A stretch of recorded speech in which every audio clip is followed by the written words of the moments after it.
source for sports news and analysis in Oregon and Washington. Live on the Worldwide Sports Radio Network.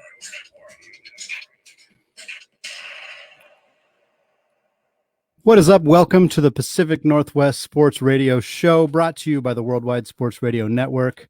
I am your host, Andy Patton. You can find me on Twitter at AndyPattonPNW, and you can find the Worldwide Sports Radio Network on Twitter as well at WWSRN_radio. You can also listen to this show and all the other great shows on the Worldwide Sports Radio Network by downloading their app, which is available on iOS and Android at WWSRN. All right.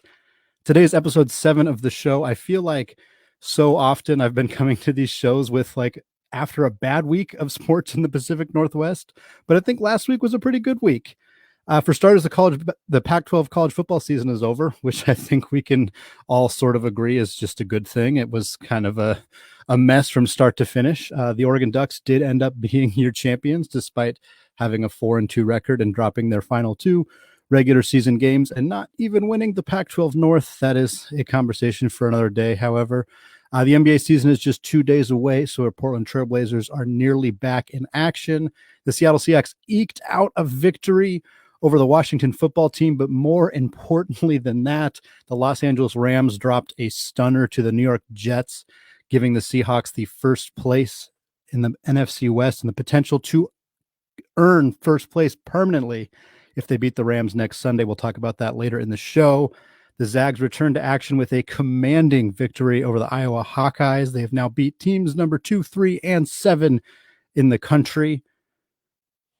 The Seattle Mariners made a handful of roster moves, primarily following Jerry DiPoto's vision of addressing the bullpen. So that is kind of the general gist of what's going on in the Pacific Northwest. We've also got another great show for you all today, as I will be sitting down early in the episode to talk with Mikey Atejo of Lookout Landing and PitcherList, as well as Alexander Chase, also of PitcherList. Mikey and I host our own podcast about the Seattle Mariners called Never Sunny in Seattle. You can check us out wherever you normally get podcasts. Alex, and I are going to be talking about Seattle's acquisitions of Chris Flexen, Rafael Montero, and Keenan Middleton here in the first segment. I'm going to bring them on right now. Guys, welcome to the show. Thank you so much for being here. How's it going, man? Oh, it's good. It's good to hear from you. It's good to hear from you, Mikey. Haven't talked to you in a while. Alex, good to see you as well. Yeah, you too, man. Great. Well, let's just get right into it. I've been wanting to talk some Mariners for a while. I obviously, you guys know I'm a baseball guy, and haven't really gotten much of a chance because there hasn't been a whole lot that's been going down. It's been a slow off season, as it kind of just always tends to be in baseball. It's so funny to contrast baseball with the NBA, who had a month and a half off season and a whole ton of shit happened, even though it was so quick. Their free agency is over.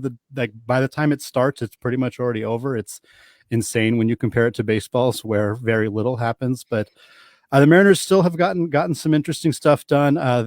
Jerry DiPoto was very kind of intentional in his first press conference right after the season ended that said, we're going to address the bullpen. That's the biggest thing that we want to do. And I think for the most part, that has been almost their singular focus. They really haven't done anything else besides that. The first move that I want to talk about is, I think, far and away the most compelling move that they have made up to this point, which was the signing of Chris Flexen to a 2-year, $4.75 million deal.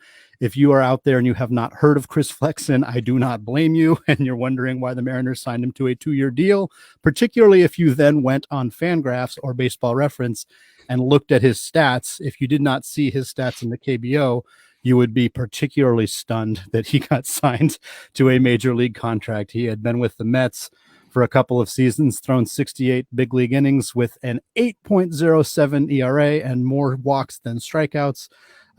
Obviously, that's not necessarily a recipe for success, but then he went over into the KBO, had a couple of really great seasons over there with the Doosan Bears, 132 strikeouts and 116 innings last year with them. Now he's back. I'll start with you, Mikey. I'm just curious. I know you wrote an article for Lookout Landing just about him and kind of what the Mariners might be looking to get out of him at this point. And I'm curious just what your initial thoughts are on the signing. Yeah, so I loved it. 2 years, less than $5 million. I think it's a steal. He's 26 years old. I mean, yeah, he was really a train wreck with the Mets, and I mean, we had Walter Lockett last year, and like in terms of their stats, they're not dissimilar. Right. But I think that in terms of just the pitcher that he is, I think he's a pretty compelling pitcher, like you were saying. I think the Mariners are going to look to kind of make some tweaks with him. One of the interesting things that I noted in my article is that when he went over to the KBO, he didn't change that much. I think the biggest thing that changed was he went from having mediocre fastball velocity here to throwing the second hardest in the KBO in 2020. So I think the naysayers will say that, you know, he doesn't really have much to offer and he's the same pitcher that he was. But I think he did tweak a little bit in terms of his location. I think there are some changes that he can make in terms of optimizing his pitch mix, because he throws his fastball. I think people would say it's not good because he doesn't throw it very hard. But he spins it really well. And so it has really good fastball ride, which means, you know, it gives more than the average fastball. It gives the appearance of rise to hitters. And so hopefully he's not throwing that 50 to 60% of the time like he's done historically. But he's got a better fastball than most, and he's got a really good curveball. It's kind of a softer one. I usually don't like the loopier curveballs because they're generally used as get me over pitches to steal strikes. But, you know, I think they say that the kind of talent level in the KBO is something like double or triple A. So, you know, you could say that, but he was arguably the second best pitcher ever in terms of the season that he had, right behind Hyunjin Ryu. And so, you know, he threw up basically the same peripheral numbers that Ryu did in 2012. And that's not to say that they're the same pitcher, but it's pretty compelling. So, yeah. So not to totally blow up everything that Mikey just said, but I feel like this is a really good time to plug a magical online application called the KBO Wizard that if you guys aren't PitcherList fans, Nick definitely snagged one of the premier free agents of the baseball writing world, and Ben Howell, who maintains the app. And one of the things about the KBO Wizard that I've been checking out is checking out like the different locations of pitches. It's really interesting to see that Flexen basically seemed like he was just painting the sides of the plate. So yeah, you're talking about maybe not like optimal pitch location. Yeah, I got 60% fastballs. He's hitting about 93 as a righty, which isn't ideal. The weird thing though, that curveball he's throwing, he's not throwing it as like a loopy in the zone get me over pitch like you're saying. It's all below the zone, stealing a ton of swinging strikes. But if you look at his overall like build, he's getting a lot of his success from called strikes. He's hitting it at like about 31% CSW rate. That's like called strikes plus whiffs. And he's getting way more called strikes than you just expect, especially from his slider. So I'm not really sure exactly what it would look like to like rebuild Chris Flexen as a pitcher who pitches in the modern MLB instead of being a guy who pitched for the Mets for a long time. And he definitely needs some work in those regards. I definitely am going to be a naysayer when it comes to Chris Flexen, but I think that someone could prove me wrong in a really entertaining and fun way. And that's the sort of thing that I want to see the Mariners doing, is picking up these reclamation projects from teams that don't know what to do with a modern MLB pitcher and turning them into those sorts of things. And that's what intrigues me about him. Yeah, I think you guys both make great points. Obviously, for me, I think the thing that was so interesting is just like, I mean, you said it, Mikey. His numbers were really, really similar to what Ryu did in the KBO at like the same age. Now, obviously, Ryu has translated that very, very well to the major leagues. He's been one of the most kind of underrated and unheralded pitchers of the last 4, 5, 6 seasons in the MLB. It's hard to imagine that success necessarily translates right away for a guy who, you know, throws 92.5 miles an hour and did not have any level of success in the major leagues previous to that. But you kind of mentioned the strikes below the zone with that curveball, and that's a pitch that it worked really well for him in the KBO, but at least for me, it's hard to imagine that translating over to success in the major leagues, just because that isn't. I mean, I don't know if this research has been done. Obviously, I know there's tons of research about like the velocity differences between the KBO and the MLB, and how, like you said, Mikey, a pitcher who, has below average velocity here was the second hardest thrower in the KBO last year. But like how much that, like, hitters being forced to adjust to 93, which they don't see, ever, to how that could impact their ability to handle a breaking ball below the zone, that major league hitters, I think, are just going to watch go by a lot easier. I don't know if that research has been out there. If you guys have any thoughts on that. Yeah, Chase, what's up? So like the way I look at this is I think a lot about in terms of how Cleveland and also to a lesser extent, like Minnesota are getting things done with guys who throw a lot of the same stuff he does. Something slow, something faster off speed. His slider hits 88. So I think the key there is going to be, throwing that fastball a whole lot less and throwing it upstairs a whole lot more. There's so many teams that are figuring this out, that like if your fastball isn't that hard, you need to be using it not as the primary pitch you're throwing, but in terms of keeping the hitters guessing, something to throw with like an 0-0 count whenever you can get a strike and the guy's less likely to swing, right? So I think that the Chris Flexen that we see this year will be a great indication of what the Mariners are planning on doing with pitchers in the future, how like up to date their philosophy is. And, if he fails, it probably won't be entirely on their shoulders. But if he does succeed, that'd be a really good sign for like the development of some of their guys in the minors going forward. So I think he's interesting, not just as like an individual experiment, but like as like a barometer for the rest of what we'll see from them. I think it would be really disappointing if they didn't get the most out of him, because like I was saying, like his fastball, you don't need, like, velo is good, but you don't necessarily need velo to have a solid fastball. He has, the kind of stuff now. He has that fastball and he has a curveball. I would call his slider and changeup both pretty fringy pitches, even though they're called strikes plus whiffs. We're above average in the KBO. That doesn't necessarily mean anything. Right. CSW is already not super sticky. But I think that he is the perfect candidate for some pitch design kind of things. And what we haven't talked about yet is teams everywhere need innings. And he was one of the only pitchers in the world this past year that went as many innings as he did. I think 130, 150, somewhere in there. Yeah, something like that. So that matters a lot, especially with how young our rotation is. Well, that leads right into the next point that I was going to make, which is right now Roster Resource has him in the rotation. I think there's a lot of indication that he's going to get a chance to start out in the rotation. Some of what you guys have said certainly point to a pitcher who might have some more success as a bullpen guy, especially since we haven't really seen that change up.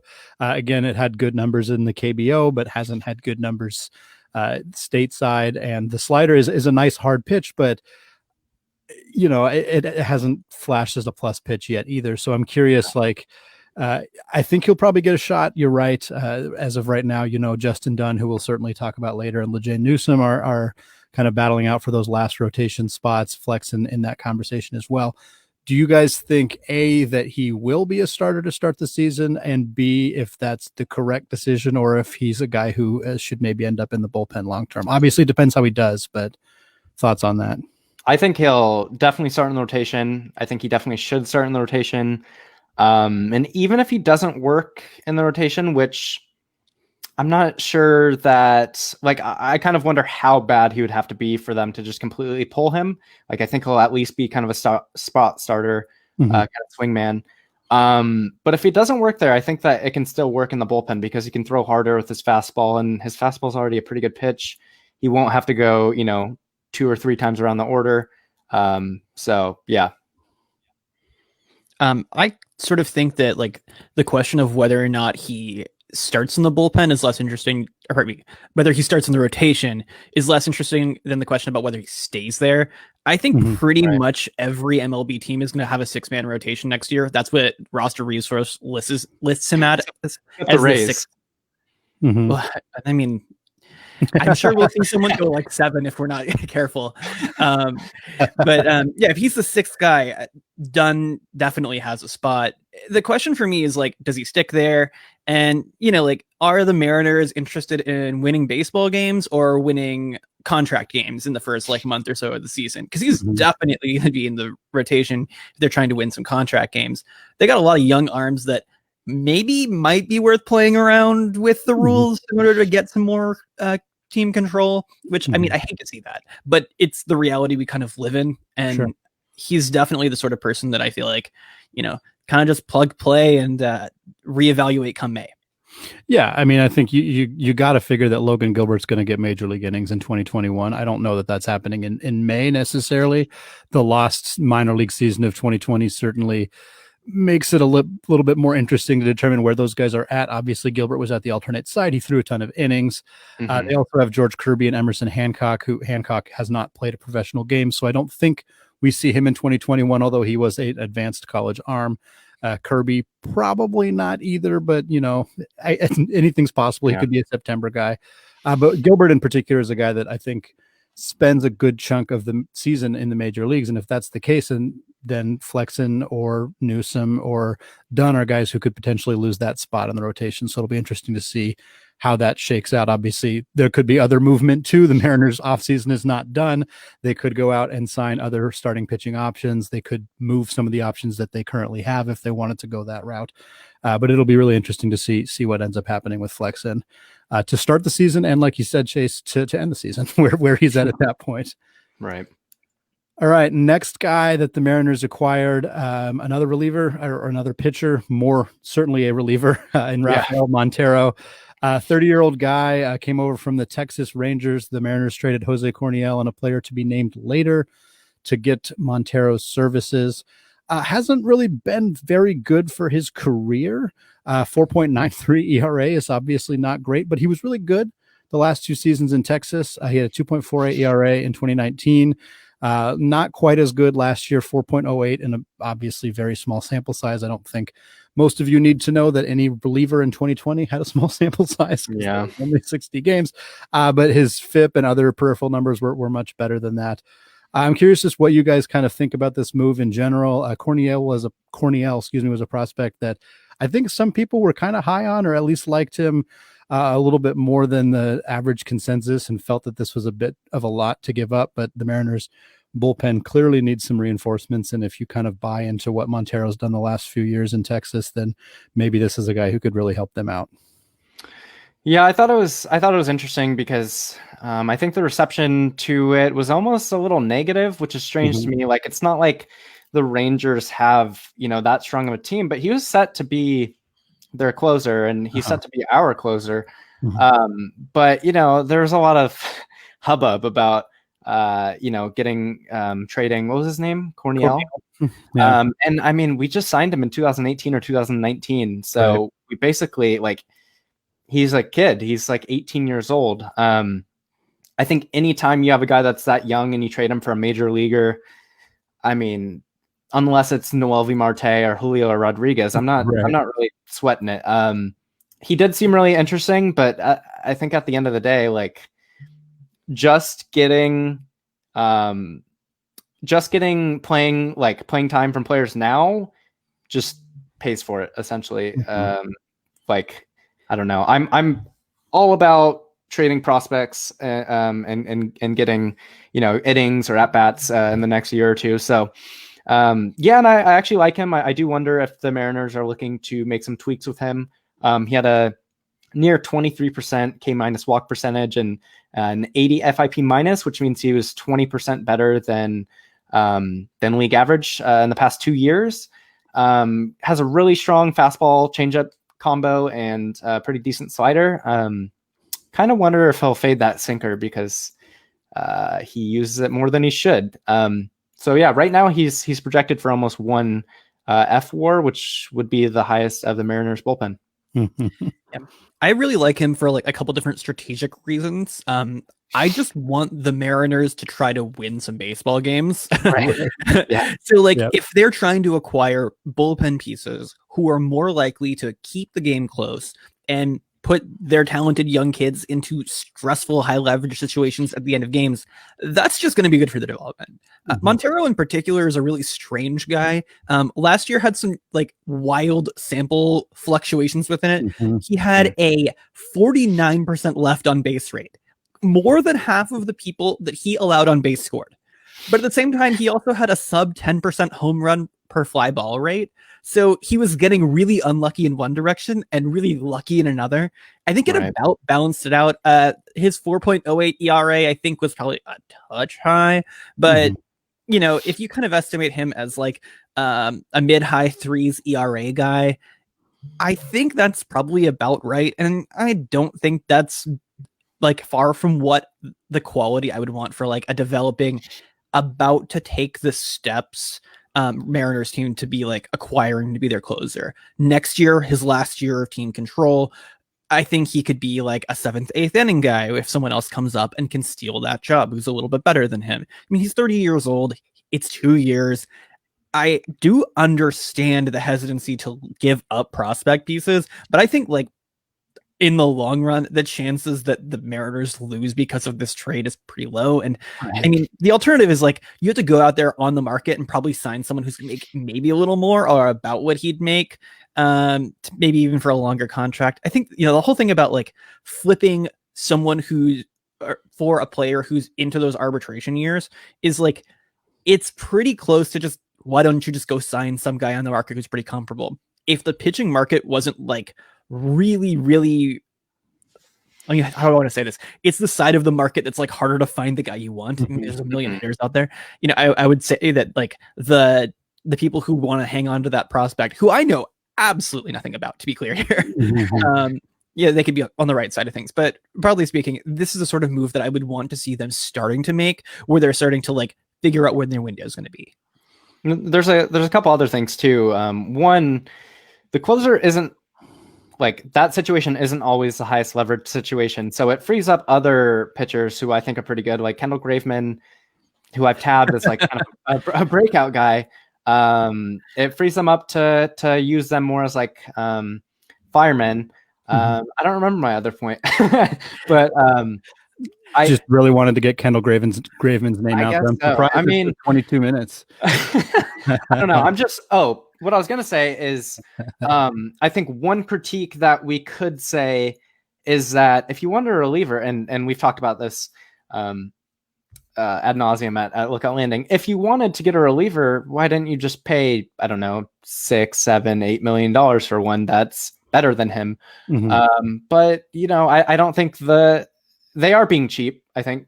But hopefully they're going to be using that money to sign other players that, you know, that are at more key positions.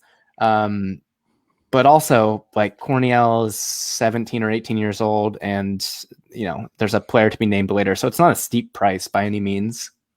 Yeah, you should really evaluate this as they flipped a prospect to save a couple $1 million on a reliever on the open market. That's what happened here. Yep, that's basically exactly it.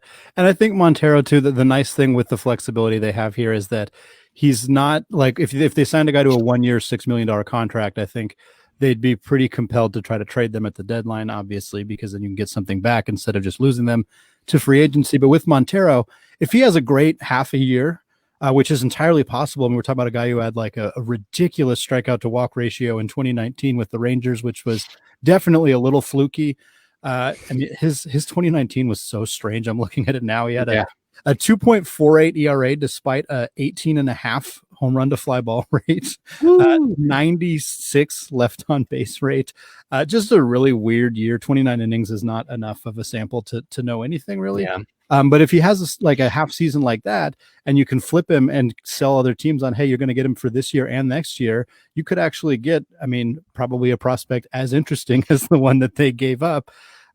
So that's probably part of the factor here too. But then also if he struggles, or if they decide that they want to keep him and keep going for it, they have him for an extra year as well. So he's a guy that they could keep around. He's 30, so it's not like he's, super young, but he's not ancient either. He could conceivably be good for the next couple of years. His birthday was less than a month after mine, so I don't want to say the word old because that's just not. I just looked at his birthday. I'm like, oh my god, that is like almost exactly my birthday. That is weird.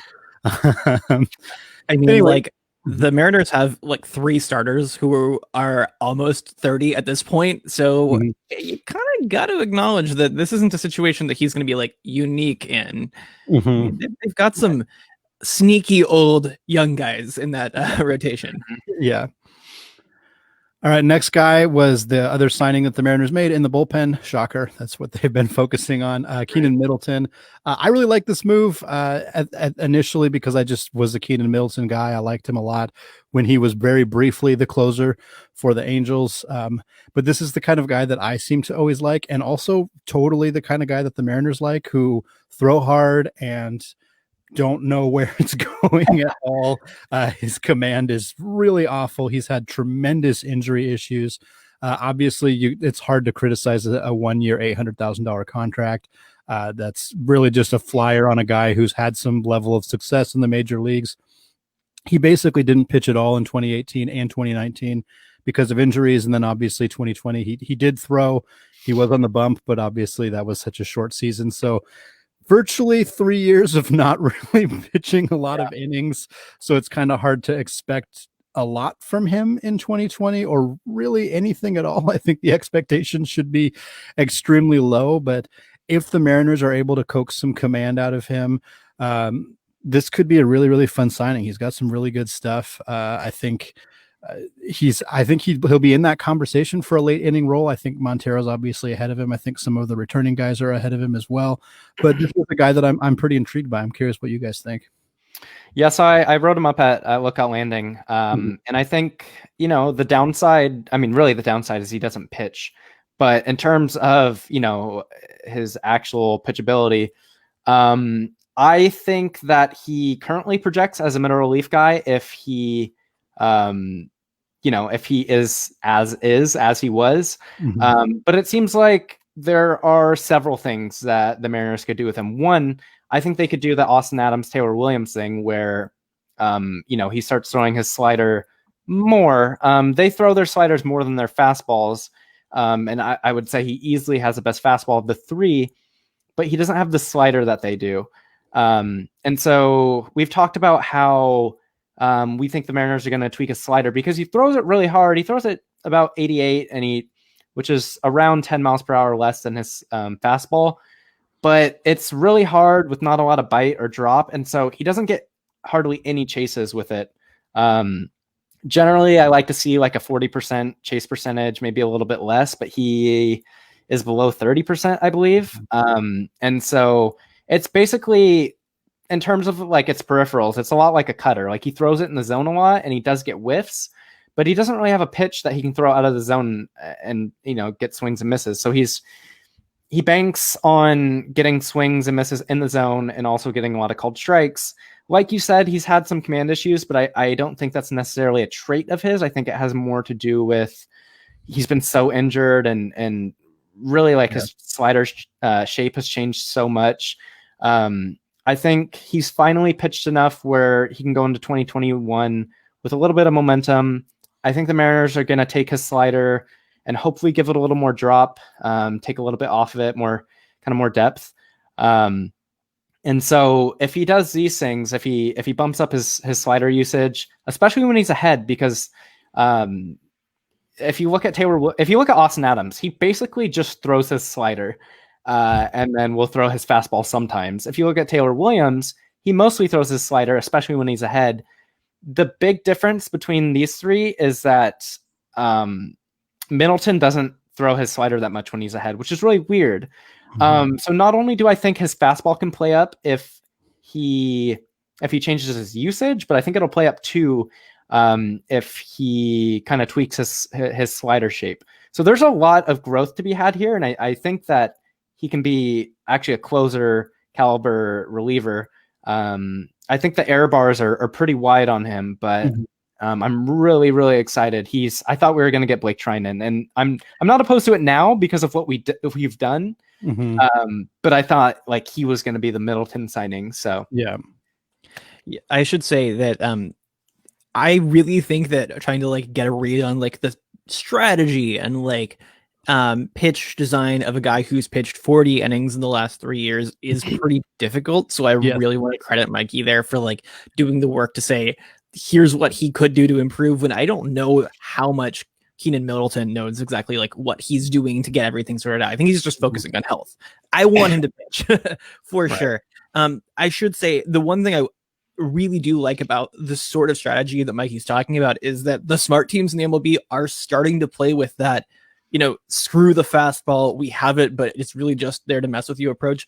The Minnesota Twins, who I think have one of the most forward thinking and effective, you know, like pitching strategies of any team out there, definitely have a couple different relievers who are going like secondaries 60+% of the time. And I would really like to see someone in this staff have that as like their primary like way of going, just to, like have a different look. And if that's Middleton, that'd be really cool. We talked earlier about like the closer isn't the highest leverage guy. You know, if you're paying a guy $800,000 and he goes from pitching in the 6th to pitching in the 8th throughout the year because he gets everything figured out, that's a really, really, really good thing, because then the guy you might be paying a little bit more, and Montero can just kind of sit in the 9th, do his thing as effectively as he can. You know, that's the fun thing about the modern MLB is like, unfortunately, the way arbitration works is that people want to be the closer still, even if it's totally meaningless, and saves are just nonsense. It also means that if you like can turn dirt into diamonds, those guys, you know, can end up in the highest leverage roles and the most important roles without there being really much of a fuss about it. So I'm interested to see what happens with him. I would love to see those sorts of changes. I mean, we definitely have a really cool picture of what his 2017 was like. If we can get mostly back to that, I'd be pretty happy. Whatever, I'd be good. You hit right on the head of what I was about to say is, you know, 40 innings or so over the last 3 years. I think you're right that most of it has just been him like trying to stay healthy and not necessarily focusing on anything more than that. But we do have this 2017 season where he threw 58 innings. He was fully healthy for the year. Obviously, by the time he pitches again, that will have been 4 years ago. So you have to pick that a little bit with a grain of salt. But we're talking about a guy who, I mean, he had a 7.5% walk rate. That's not that bad. Like, you know, I was talking about his command issues, and yeah, his command has been terrible in the 40 innings he's thrown since then. But, you know, I don't know that means all that much necessarily. And for it to have been pretty good in the one healthy season that he had, yeah, I mean, I think that there's some definitely, if he's even like 85% of that pitcher, I think that's pretty good. You know, I think that you'll take that average arm in the bullpen. Yeah. And plus he's only 27. Yes, exactly. He's young. He's had some major league success. The Mariners bullpen that they were going into the season with prior to signing these guys or acquiring these guys isn't better than what Keenan Middleton's going to bring. Like, he's going to be one of the better guys as long as he stays healthy and pitches close to that level. So it's hard to not like a move like that. Right. All right, so we're going to take a quick break, and then when we come back, we're going to talk about more Mariner moves that happened over the last week. The last couple of ones were more minor moves. We're also going to talk about some articles that these wonderful guys have written about baseball in general and about the Seattle Mariners after this quick break.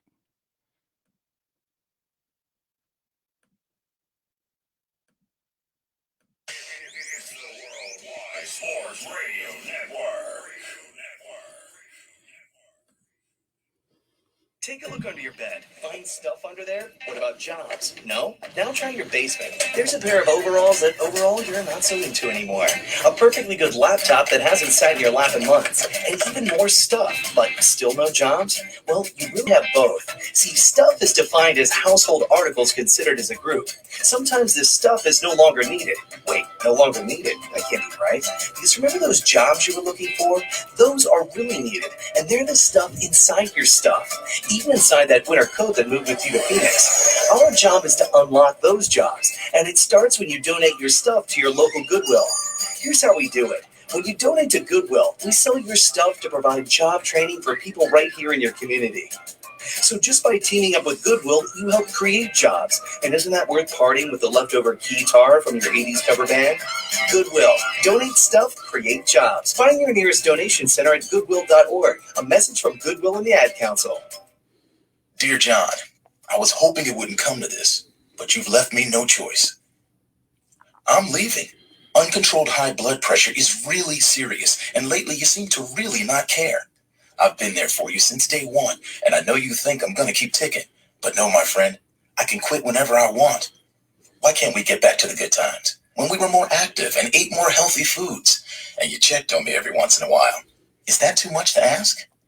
I don't want to leave, but unless you stop ignoring me, what else am I supposed to do? Remember, when I quit, you quit. Sincerely, your heart. Listen to your heart. Don't let it quit on you. Doing the minimum to control your high blood pressure isn't doing enough. High blood pressure can lead to a stroke, heart attack, or death. Get your blood pressure to a healthy range before it's too late. Find out how at heart.org/blood pressure. Check, change, control. A message from the American Heart Association, the American Stroke Association, and the Ad Council. Hey, what's up, everybody? I'm Jason Derulo. I love that music connects to people all over the country. But unfortunately, so does something else. Childhood hunger. 15 million kids struggle with hunger right here in America. And yet, every year, billions of pounds of surplus food in the U.S. go to waste instead of going to the children in need. Feeding America is working to change this. The Feeding America nationwide network of food banks rescues this surplus of food to help provide meals to families in virtually every community in the United States, including yours.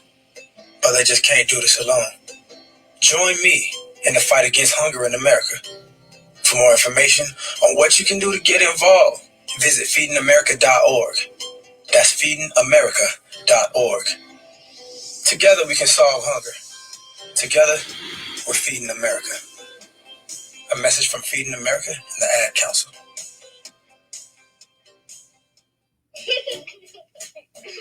Hey everyone. Let's all stop what we're doing right now and take a moment. That felt good, huh? Just like that, we had a nice special sort of moment together. Of course, they don't all need to be quiet moments to be special. They could be loud moments, goofy moments, sporty moments, dorky moments. Moments where we talk or walk or just hang out. It doesn't really matter. They all count. Because every time dads like us take a moment like that to spend with our kids, well, it's pretty momentous. Sounds like somebody agrees. So let's take a moment to make a moment. Today, call 877-4DAD-411 or visit fatherhood.gov. Brought to you by the U.S. Department of Health and Human Services and the Ad Council. Music is a bridge between the material and the spiritual.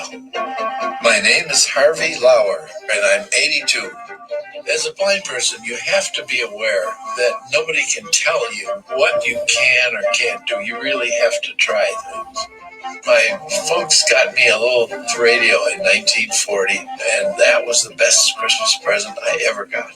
When I was 11 years old is when I started to play music, play piano, and then the accordion, and then the cello. My wife, who was also blind, was a good cook. When she died, that's when I started Meals on Wheels. America, let's do lunch. 1 in 6 seniors faces the threat of hunger, and millions more live in isolation. Drop off a hot meal and say a quick hello. Volunteer for Meals on Wheels by donating your lunch break at americaletsdolunch.org. This message brought to you by Meals on Wheels America and the Ad Council.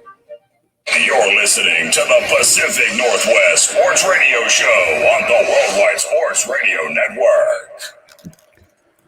All right, welcome back, guys. Before we get into the second segment, talking about some Mariners moves, where can people follow you guys on Twitter, Instagram? Obviously, we talked about where your work is, but I didn't give you guys a chance to plug yourselves earlier, so I'm going to do it now. All good. You can follow me on Twitter at Mikey. That's DYSTHYMIKEY. And yeah, like Andy said, you can find my work at PitcherList and Lookout Landing. Yeah, and I'm at Chase_rate. I love Chase rate. It's a great stat. I don't do Instagram because I'm, despite being younger than I think both of you, very, very old. But yeah, definitely check out Mikey's work on PitcherList and also mine if you want to. Well, guys, yeah, Mikey, I saw you chuckle because you know that I threw to you to give out your Twitter handle because I'm tired of doing it on the our own podcast. I understand. I need a new one. This comes up every time. I'm just like, yeah, man. I don't know to change it to. So. Yeah, no, I listened to both your guys' episodes with Nick Pollock at PitcherList doing the wrap-ups of the mock drafts, which was a lot of fun. And he made fun of your Twitter handle. I know that, Mikey. I don't think he made fun of yours, Chase, because yours is fun. Because he's got a normal one. He's got a normal one. And a baseball one. You got like a nerdy baseball one. That's I actually like nuked my old non-baseball account for my like before times just because I mean, well, one, I have a lot of cringe tweets from like 2013 I wanted to get rid of. Also, like it was a great handle and I couldn't resist the urge. Like when I applied to PitcherList, I was like, okay, I'm gonna have this handle if Nick lets me on. And the fun weird sense. I love it. That was your selling point, was that I have a funny Twitter handle. Hey, it worked. It worked. You're here. So. All right. So moving on. So obviously the Mariners, those were three of their major league acquisitions that they've made. They've made a handful of minor league acquisitions as well. We're going to talk about that here in a second. The first one was Sam Travis, who was a former top prospect. I was kind of not surprised to see him available because he hasn't been very good in the major leagues, but the move got like an extremely small amount of fanfare. And I think that like 27-year-old dudes who were top prospects and haven't like if he played like 500 big league games and was hitting 230 like he has been, then sure, like, okay, he's probably nothing, but he's only played 111 major league games. So it's not like, I mean, it's not like he's had this huge opportunity and continually failed. Having said that, he has not been good. He has a 288 on base percentage, 7 home runs, 3 steals. He's a right-handed first base outfield option, which they're never super appealing. But he kind of strikes me as like, this is similar-ish to the Jose Marmolejos move that the Mariners made last year. And that, I think, panned out pretty well. They ended up needing Marmolejos a little bit more than they expected because Evan White had his struggles and Dan Vogelbach was truly, truly terrible for the Mariners. I'm pretty interested in this signing. I don't think he's going to be like a post-hype sleeper breakout guy. I don't think he's going to be, even close to what many thought he would be when he was drafted in the second round back in 2014, but it can't hurt, right? Yeah, it can't. I think there's always, this kind of appeal with Dipoto. He's constantly doing, making these types of signings, these types of trades, whatever, where for guys with pedigree, first rounders, former second rounders, when they fail, like there was a reason why they were, really good prospects. He's still really young. I think, he actually hits the ball in terms of like hard hit percentage. He's above league average. And like you said, the sample isn't that big, but it's not insignificant. So yeah, I think the big issue is he hits the ball on the ground a lot. I think it's about 10% above league average, which is really, really, really significant. It's probably, if you took the sample down to, how low his is, it would be probably the lowest in the MLB. So if the Mariners think there's a tweak here, I think they should definitely go ahead and take this opportunity. I definitely trust their ability to take a pitcher and make him better than he was than hitters, because I think their pitching player development system is more renowned as of right now. But I don't think their hitting development is lacking. So I think it's worth a shot. I think I would like to see someone, take Marmolejos' spot because he's not super great. Right. So, yeah. Yeah, I think one of the interesting things about Travis is how quickly, like, your really quick fan graphs read on a guy's player career can change as soon as you just look back at that ground ball rate. One of the interesting things is you see his like BABIP from 2019. I'm going to make sure I get the number correct here because we're live. He had a 243 BABIP with the Red Sox in 2019. And that's not good. You imagine like his BABIP would improve maybe just with some random fluctuation. It's never really been below 300 throughout its career. Ground balls tend to lead to good BABIPs actually, but at the same time, like, if you're right-handed, I mean, you just shift some guys over. and that's the direction the MLB is going. I think for righties, shifts are less bad, actually, I will say. But if he's like grounding out consistently, you're more likely to do those shift things. Yeah. The thing about Travis that's more interesting to me, though, is like, how do you end up at 27 years old with like a near 60% ground ball rate? How did the Red Sox not fix that? That's always the sort of thing that I want to know. And I also sort of, and this is a whole nother tangent I'm going to try to avoid, like, I really think that guys with really terrible ground ball rates or just generally bad launch angle, like distribution, seem to be like a bit of a blind spot for some scouting grades because they can lead to good batting averages. Right. And you can still have a ton of power, but then like that game power never actually develops. So you're like, he's just going to continue to smack the hell out of like all of the earthworms standing between himself and the pitcher. Yeah. And if you want to shout out Vlad, you can just shout out Vlad. We all know who you're talking about. Vlad. It's not a secret. I refer to this as Yandy Diaz syndrome. Yes, I was going to mention him too. Yeah. Yeah. So like Vlad definitely has Yandy Diaz syndrome. Alec Boehm, I hope he doesn't have Yandy Diaz syndrome. I don't think he does. He definitely has flashed better distributions in the minors. I know this isn't a Phillies podcast, but like you're looking at guys who are built like this. They come through regularly. They don't fix themselves that often. Yeah, it is interesting. And those guys don't seem to have a lot of speed too, which like if you're going to be a guy who hits the crap out of the ball on the ground, you really need to be able to get down the line fast because otherwise your BABIP's going to be real low because you're not, you hit a 97 mile an hour ground ball to a third baseman.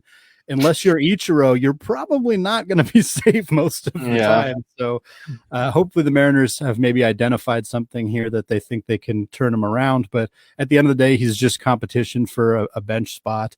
The Mariners did DFA Tim Lopes. They DFA'd Phil Irvin as well. Both potential outfield options, although Lopes was playing some infield, but I think he kind of became more or less just an outfielder last year as well. So Travis could potentially fill into those spots. Someone to keep an eye on at least in spring training. Yeah. Next up was Robert Duggar. He's a familiar name to Mariners fans, at least diehard Mariner fans. He was traded to the Marlins in the D. Strange Gordon deal, also maybe known as the Pablo Lopez. Actually, no, was Pablo Lopez in a different trade? I think he was in the David Phelps trade. Yeah, I always get them mixed up. Yeah. Either way, the Mariners traded Pablo Lopez to the Marlins, and that is a terribly sad thing that happened that we just have to come to terms with. Destroyed us. That's been real brutal. Anyway, Duggar, former Mariner, traded to the Marlins in the D. Strange Gordon deal. Has thrown 45 innings in the last 2 seasons, 11 total games, 8 of them were starts. His numbers are slightly better than Chris Flexen's in the major leagues, which isn't saying a whole lot. 7.40 ERA, just 29 strikeouts in 45 innings. He's not missing bats at all, like just at all. 20 walks, which is part of the reason he's not missing bats, is because guys aren't swinging because he's not throwing strikes. There's a lot of negative stuff there, but I think a guy who, obviously the Mariners are familiar with him, which can't hurt. Maybe they've seen some of the things that they have identified that are not working for him and think they know ways to fix them. It's a minor league signing. It could just be AAA depth. He has a minor league option remaining, and the guy that I think pretty much lost his spot was Ian Hamilton, and Hamilton did not have a minor league option, so it could just be as simple as adding AAA depth to the roster here. But I'm curious what you guys kind of think about bringing him back. Yeah, I think that's kind of it. His fastball has been pretty all right, historically, but I think he can play. I guess this could be like a tracking thing, but he's added ride to it. And I think he could stand to get a lot more lifts if he elevates it. I think what they might be after here is he has a plus slider that he commands really well. Kind of the same thing. Just throw that a ton and throw your others less. He's got league average or better command. So there's something here. And I think the Mariners are, have something in mind. At the end of the day, it could just be kind of minor league depth or fodder. Familiar depth, never bad thing.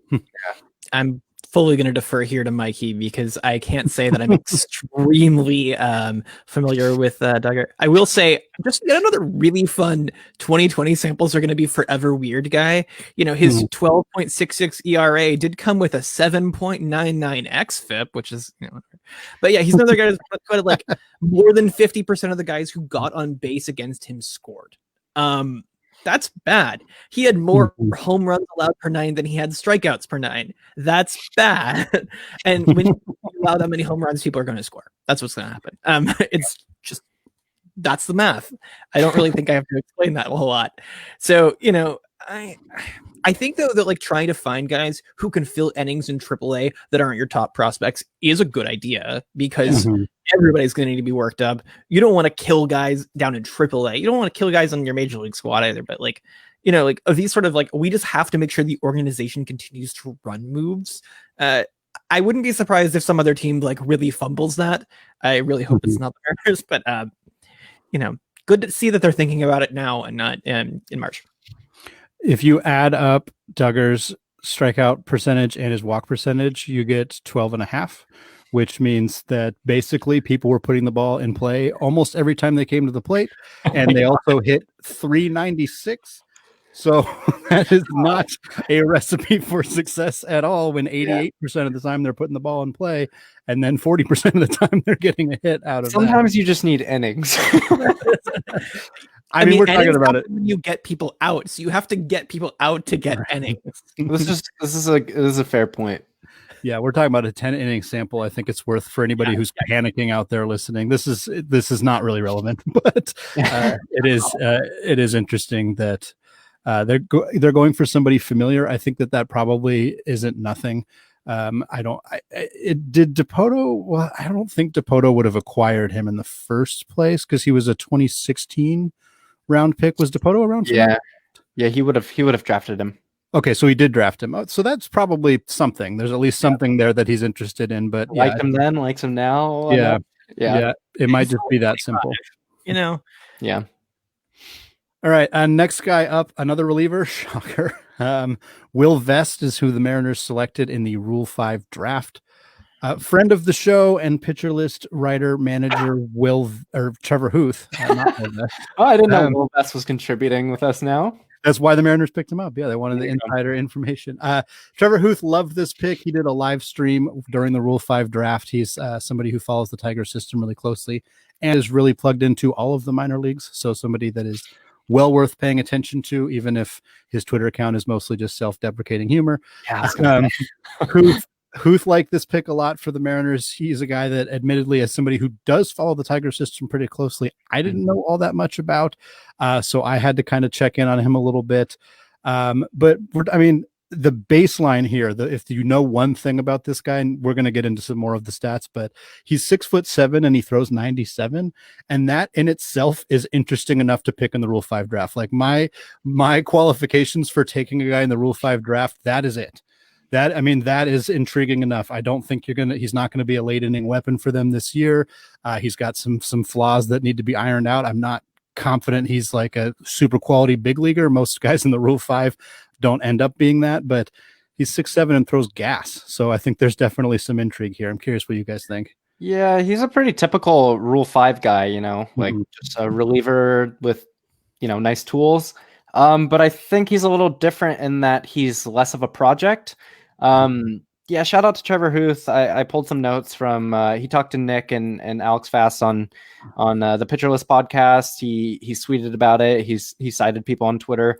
But he recently, I think the big thing here is that he recently went from the low to maybe mid 90s to mid to high 90s and instructs. And I think the notes on him are really just he has a fastball with good arm side run. His secondaries are pretty solid, which, like, for a reliever, it's kind of weird that he has multiple pitches that can play. He's already been in AAA, so he should be pretty much ready. He throws a hard slider and a change, which is probably better than his slider, I've read, with a lot of tumble in the mid 80s. So, I've read that he's got the pieces for a high leverage role, and the overall package looks really good. I think this is probably going to be this is probably going to be the most surprising acquisition of the offseason thus far, at least. Mm-hmm. I feel like this is just like an opportunity to express my hatred for dudes who throw 100 but throw a sinker so they don't strike anyone out. I mean, I can't really say anything particularly about Vest in that regard, but when you say arm side run, I'm just trying to make sure I'm visioning that right. Is that a 4-seamer or is that a 2-seamer? Yeah, so the difference, it's a 4-seamer. The difference is that in the vertical movement, a sinker will get like without gravity, like 3 or 4 less inches of rise. Mm-hmm. Yeah. I was just trying to remember it, like my directionality here while I'm sitting here. I'm in Central Time, so it's a little bit later than it is for now. That's my excuse. But yeah, like I'm very familiar with Rule 5 guys. I live in the DC area, and I'm an Orioles fan, so I'm a fan of a team that is almost entirely Rule 5 guys. Yep. So I really do think that teams should be taking gambles on guys like this. Mm-hmm. I really, really think that teams should be trying to take gambles on Rule 5 relievers in particular, because if you're to stash a guy through the Rule 5 rules, it seems like it's so much less risky for that guy to be a reliever than to be a bench anything other than like a pinch runner, I guess. I mean, it's not like you're really likely to have his like development stall out because you just need to like have him in like roster limbo, which is something that I kind of worry about sometimes. If a guy's getting selected, is he getting the best placement and the best everything if he's just trying to be kept? And I don't think that's going to be a problem here or anything like that. Yeah, I think I think about the Tigers and Victor Reyes, who was the first pick in the Rule 5 draft a few years ago, and he's turned himself into a very quality major league player. And I think Detroit can kind of stick their noses at people because that pick was universally hated at the time, and he has turned into the best player out of that draft. But his first year, like he had not played above AA, he'd played very little in AA, and his first year, like on the bench for the Tigers, was just awful. Like he played every like 10 or 12 days. He struck out pretty much every at bat because he hadn't seen a live pitch in like a week. It was a mess, and I'm glad it worked out, and somehow their development system got him where he needed to be. But it's a lot easier to do with a reliever, and you can watch his bullpens, and he can throw occasionally in lower leverage situations. And this makes sense. And if he is absolutely terrible, then they stick him in AAA next year. And if he's bad there, then whatever, it's not that big of a deal. We haven't really talked about Mariners gas camp yet. And I was going to bring it up with Flexen, although I think with how long he's already pitched, I'm not sure that he's a guy who's all of a sudden going to be throwing like 96 this year. Yeah. And Vest is already at 97. But, I think for him to maintain that, like you said, Huth was talking about him being like low to mid 90s and then kind of flash 97. I think hopefully gas camp can keep him at 97 or up in that area. And if he can average, 96, 97 for the season, and just throw some strikes, he'll probably at least be okay. And then you can kind of worry about figuring out what you want to do with those secondaries and that slider that he just picked up. There's some intrigue here. I'm not holding my breath. I never do with Rule 5 guys, but I'm intrigued. It could be a lot of fun. If nothing else, I think he'll be entertaining to watch on the mound this year, although it'll probably be a lot of walks and home runs, but hopefully some strikeouts in there too. Yeah. I think that if there's one thing that kind of intrigues me about him and other people like him, it's the role that like Instructs have had in potentially furthering the careers of some guys who would have been kind of just middling about in the minors, but instead, because they maybe get access to a little bit better coaching or will have a little bit closer eye, things just kind of click a little bit more easily for them. Sure. I imagine that there are going to be some hits and some misses because of like the weird 2020 process, but I hope that for guys like him who probably just needed to a little bit better than whatever they were getting in AA, it works out. Mm-hmm. All right. So last couple things before I let you guys go. Each of you has done some, phenomenal research lately. Mikey, your stuff focused on some Mariners stuff. Chase, you did some fantastic research on hard contact rate. I want to hear like both of Mikey's. We'll start with you because we kind of touched a little bit on Justin Dunn.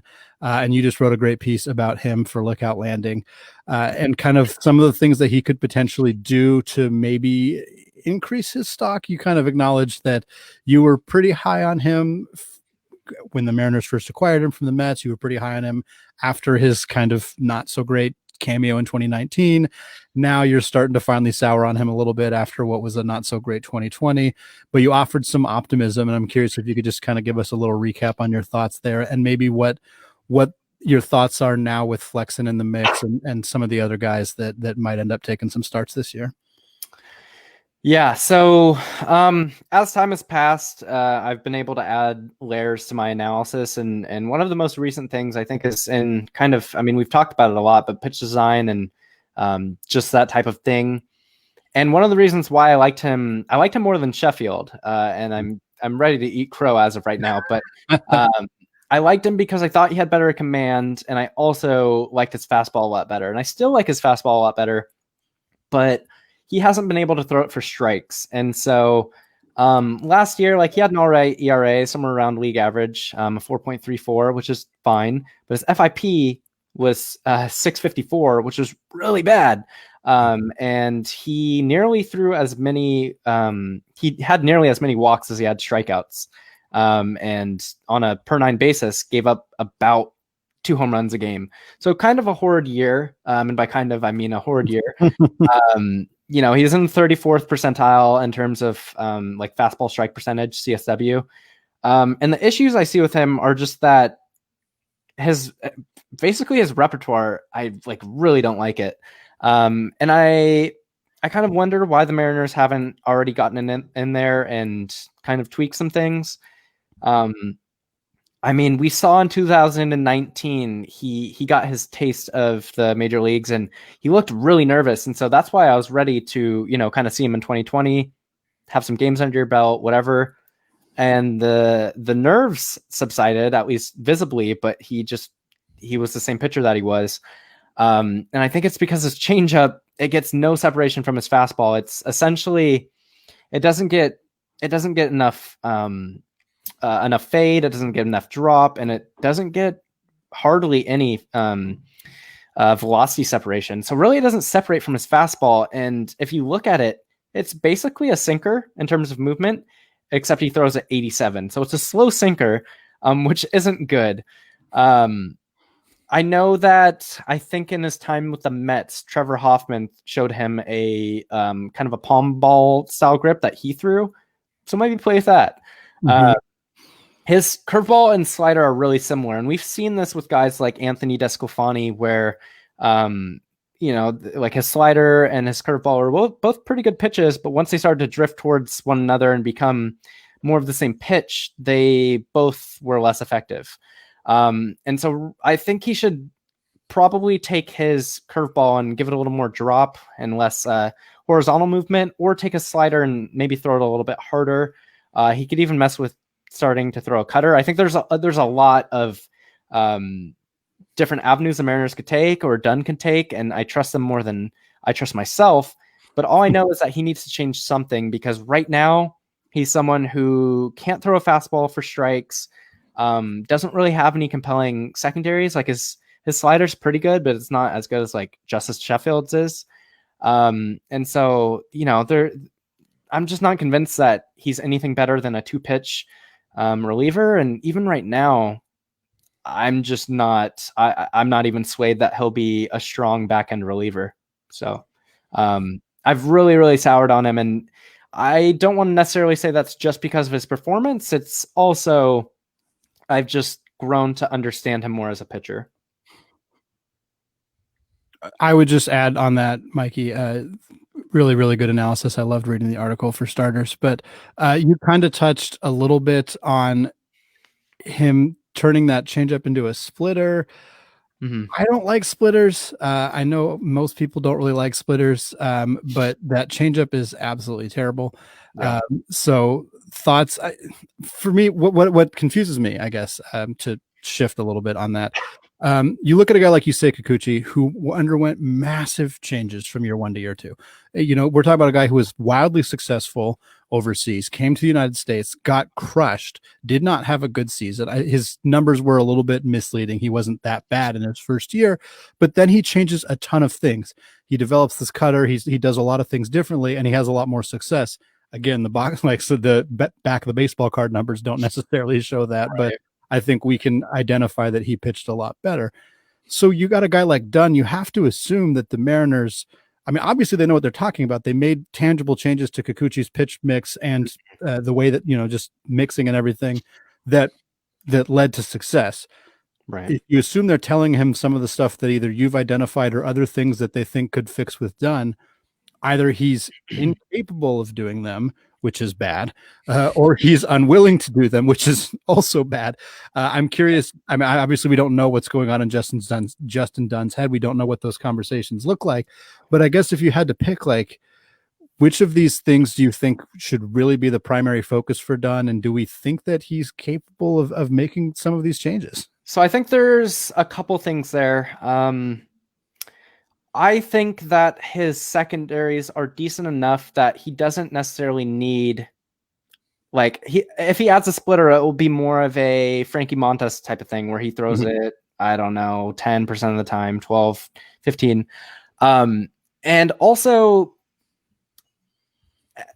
every time a pitcher comes up, it's always, hey, this guy could be a really good starter, but it's really going to hinge on whether he has a changeup. And that's like the thing for a lot of starters. And a lot of the time they don't develop them. Like Justice Sheffield has gotten better, but I think it's pretty inconsistent. Dunn's obviously, that was, what they said about him, and it obviously hasn't gotten much better. I will say that pitchers in general are kind of limited in terms of their pitch movement. They're kind of limited to their arm slot. And so sometimes you just can't have a certain type of pitch movement unless you like throw a screwball, right? Which will destroy your arm, or you throw a splitter. Like some pitchers just can't really get that drop unless they use a pretty unique grip that's hard to command. So I think there's that, and then there's also the alternative kind of third, I don't know what you want to call it, theory, hypothesis, I guess, that he hasn't even tried to change his pitches. He's just trying to do the best with what he's got and gain more confidence. And I kind of think that's what's going on, because I really trust the Mariners as an organization in developing pitchers. So yeah, I mean, there's just so much. The issue for me is there's so much work that needs to be done to his repertoire. And even if he added a splitter and got rid of his changeup, like I don't like his curveball and slider enough as is to move forward. Yeah, I think that's a good point. I mean, we're talking about a guy who threw 6 innings in the major leagues in 2019, and his numbers in the minors were very good. Yeah. So, the Mariners trying to make massive changes between 2019 and 2020 probably would not have been met very well by Dunn. I don't think he would have been too thrilled about them trying to do a lot of stuff with him. So you're right. They probably didn't do that. They probably just said, okay, let's go into 2020. We're going to give you a chance to start, and we're going to see what it looks like. But now I think those conversations have to happen. I mean, you touched on it at the top of this segment, but he was really bad last year. Yeah. In virtually every way that he could be bad. He was not good. And 45 innings is not, it's not a huge sample, but it's also not that small. Like it's big enough that I think that, if he resists having them make suggestions to him now, then they're going to have an issue, because he clearly needs to do some things. But hopefully, Kikuchi, we know he had a good attitude about it, or seemingly he did, because he was willing to make a lot of changes, and it seemed like the Mariners identified the correct changes with him. So hopefully they can do that here. I have long been on the camp of him being a reliever. This is a topic that's been in majority of our podcast episodes, has been kind of what to do with Justin Dunn. I wouldn't be surprised if he gets another shot, because they're going to do the 6-man rotation, because even with Flexen and everybody else, I think he's still got a spot. Yeah. But it could be a situation where if Flexen is looking good, or if Newsom does well, and they want to give Logan Gilbert a shot, maybe he is the guy who ends up in the bullpen if he either makes these changes and it still doesn't work, or if he doesn't make these changes. But hopefully he can find a spot. And I do want to add a couple things.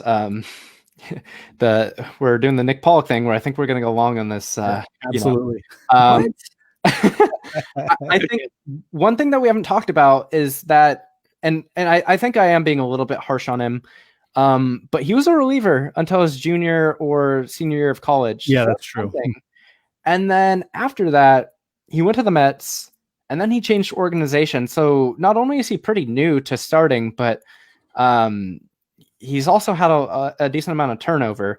And he also had to deal with the Mets, who like I really like the Mets and Pirates organizations now in terms of who they have in their front office and who their pitching coaches are, their philosophies. But back then it was not very good. So I think he does deserve a little bit of leeway there. And then John Troopin of Lookout Landing has talked about how his mechanics were just a mess last year. And that could have to do with both of those things where, he's a pretty new starter relative to other people. He also has bounced around. Maybe it's worth considering, just going to the stretch like Marco Gonzalez did for a while. Marco's now, back to a full windup, but in terms of just cleaning that up, maybe that's something to consider. So I don't think all hope is lost. It's not looking great right now. Pivoting over to the last question before I let you guys go, Alex, you did a ton of research on hard contact rate as it pertains to pitchers. You gave a good explanation of it on your On the Corner episode with Nick Pollock, talking about your mock draft that we addressed earlier. But I was just hoping you could give us kind of an overview on that research in general, and then talk a little bit about how it pertains to the Mariners and their starting rotation and what that could look like going forward. Sure. I'm actually going to start off with something that Mikey said about the Pirates. There was a conversation that Nick Pollock had with, I think it was Jameson Taillon, about Pirates' old pitching strategies, probably about a year ago now. It was a long time ago, where he was talking about how the Pirates basically wanted them to like throw one or two pitches, and then if it didn't look like they were going to like get a strikeout, basically just pitch to contact and move on to the next guy. Yikes.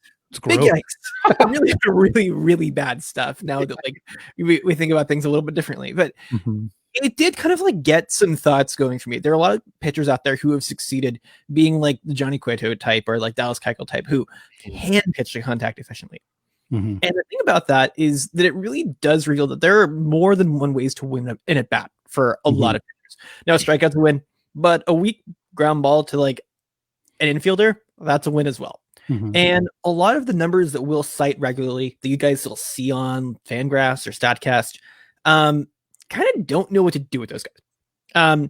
If you're dealing with like FIP, that takes their home run rate and basically kind of just tries to protect them forward along with strikeouts and walks. But if you're not striking anyone out, they don't like you.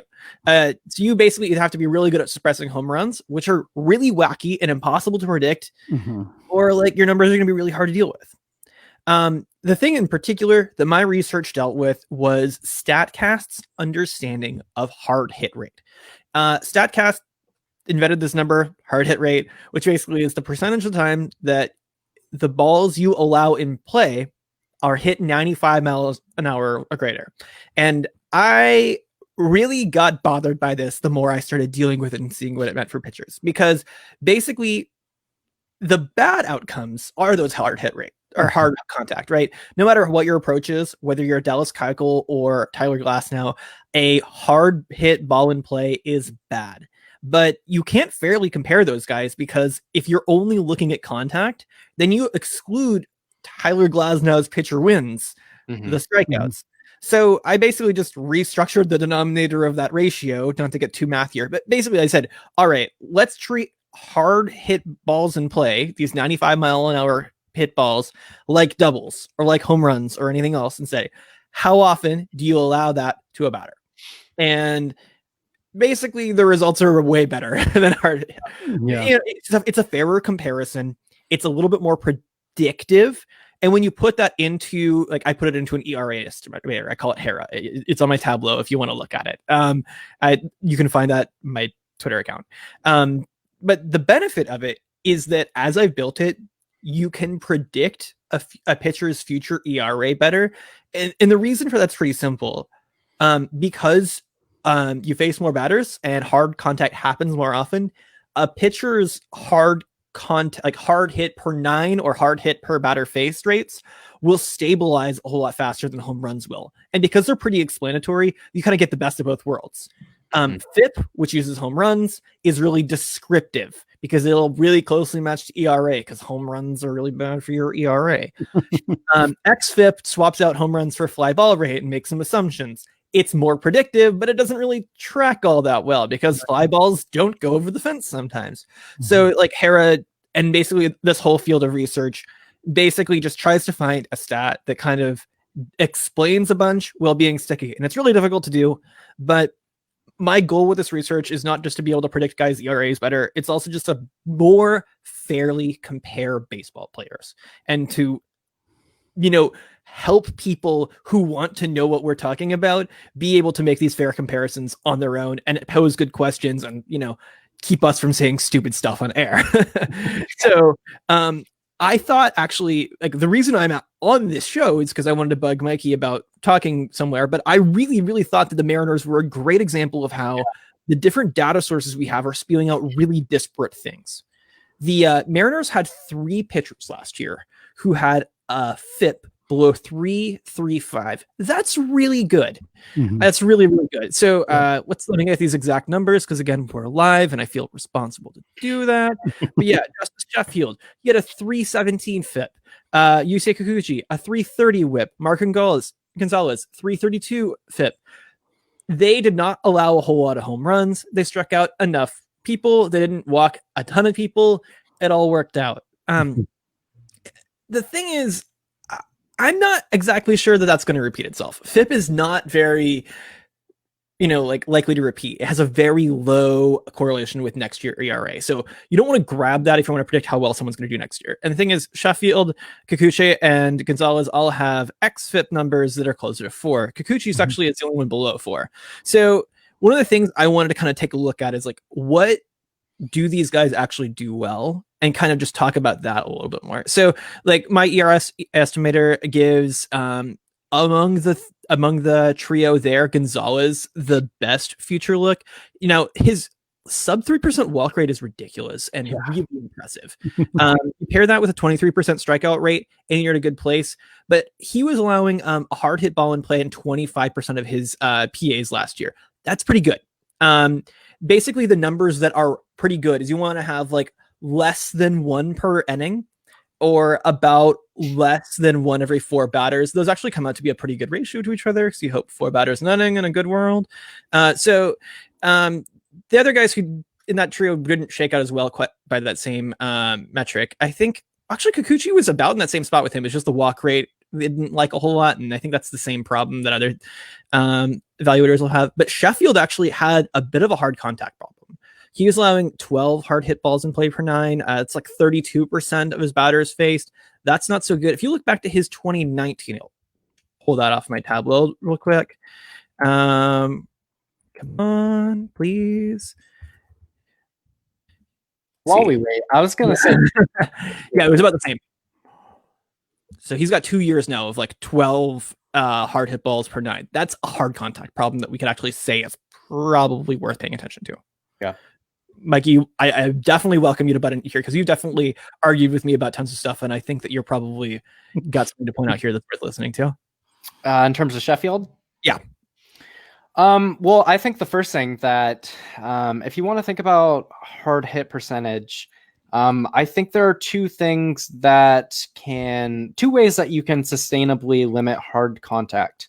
Well, there are kind of 3 ways. One is if you throw really fucking hard. I was looking into something pretty recently, and I think I was just looking at hard hit percentage, which, obviously you've just pointed out its flaws, but and maybe it won't show up in hard hit per 9. And this is also at the pitch level. But since I think 2015, like DeGrom, Syndergaard, and a couple other pitchers have really done a good job of limiting hard hit balls. So throwing really hard, that's the hardest thing to do. But also having a deep repertoire and having good command. And that's something that Marco Gonzalez does really well. Yeah. And Justice Sheffield doesn't do really well. So I think it definitely makes sense that Marco, obviously has a really elite walk percentage, but also that he grades out well by this metric. And Justice Sheffield had a really weird 2020 where he started throwing everything in the zone a bunch, which is weird because he had one of the most elite sliders in 2019. So I'm not really sure why that is, and I don't think he should lean into this sort of approach, but I definitely agree with your assessments overall. Yeah, I think the nice thing about this sort of research is it's trying to ground itself in like how we look at the game and like trying to find stats that like you can explain to someone who like pretends that they hate analytics or whatever that bullshit is. Mhm. Like you think about like the hard throwing two-seamer guys that I hate, like half of the Dodgers bullpen, unfortunately. It works because they're throwing like 101 and like they're not getting whiffs.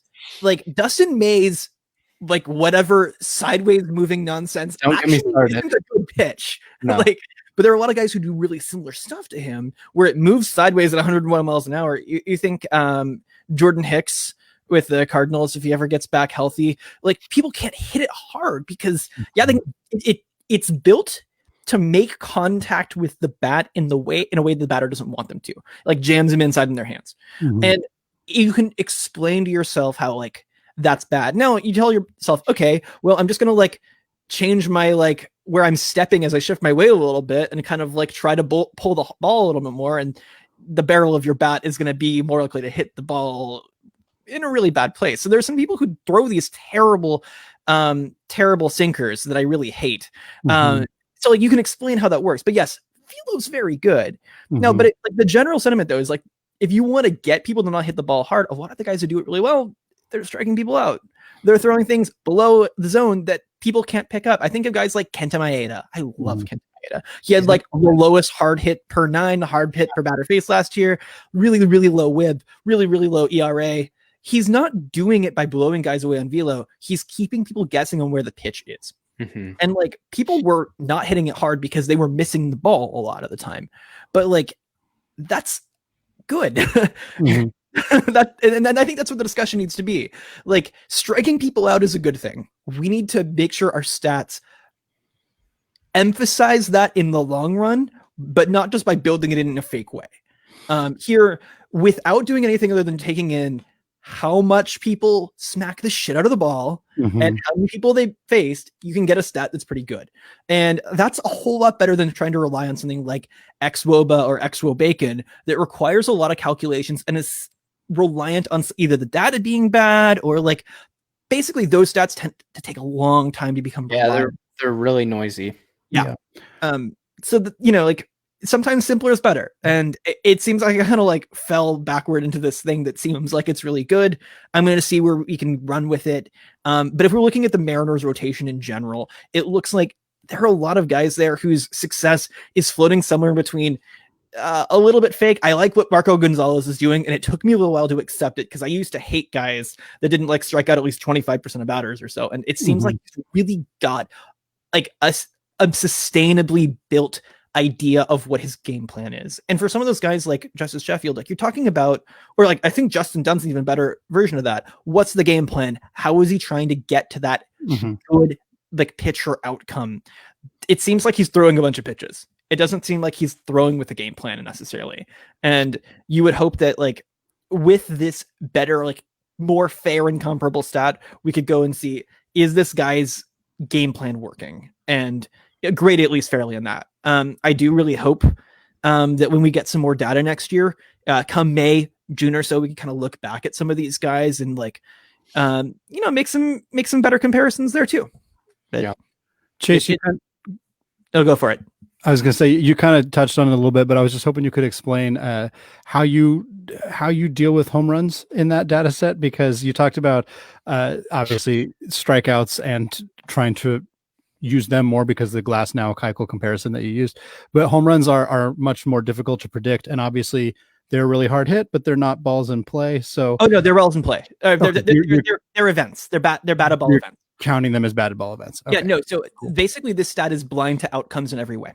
Good. Okay, yeah, that's so what like, I wanted to. Yeah, makes sense. According to this, a ball hit 75 miles an hour, and a strikeout and a walk are all exactly the same. They're all not a ball hit 95 miles an hour. Gotcha. And that's why you build it into a formula that also has strikeouts and walks in there. You end up double counting strikeouts a little bit, but that's a good thing because a strikeout is better than a ground ball. A ground ball is a hit like an 80 mile an hour ground ball is a hit like 15 to 20% of the time. A strikeout is a hit 0% of the time. Zero. Yeah. So like the double counting ends up being good in like the ERA estimator level, but like fundamentally, like, it's not like we're doing any weird things. We're not artificially changing the exit velocity. We're just like, Right. Is it 95? Nope. Move on. Guys, thank you so much for taking time out of your Monday evenings to come onto the show. I sincerely appreciate it. This has been a lot of fun, a lot of good conversation about the Mariners and just about baseball in general, which I miss. I miss getting to talk about baseball. We did not have enough time to do it during the 2020 season. So thanks again, guys. I really appreciate it. Of course. All right. So we're going to take another quick break. But when we get back, I'm going to talk about the Seahawks win over Washington. It wasn't pretty, but it was a win. And more importantly, the Rams also lost. We're going to talk about that, what that means for the playoff picture and NFC West, and how important it was already important, but how even more important the battle against the Rams this Sunday is going to be.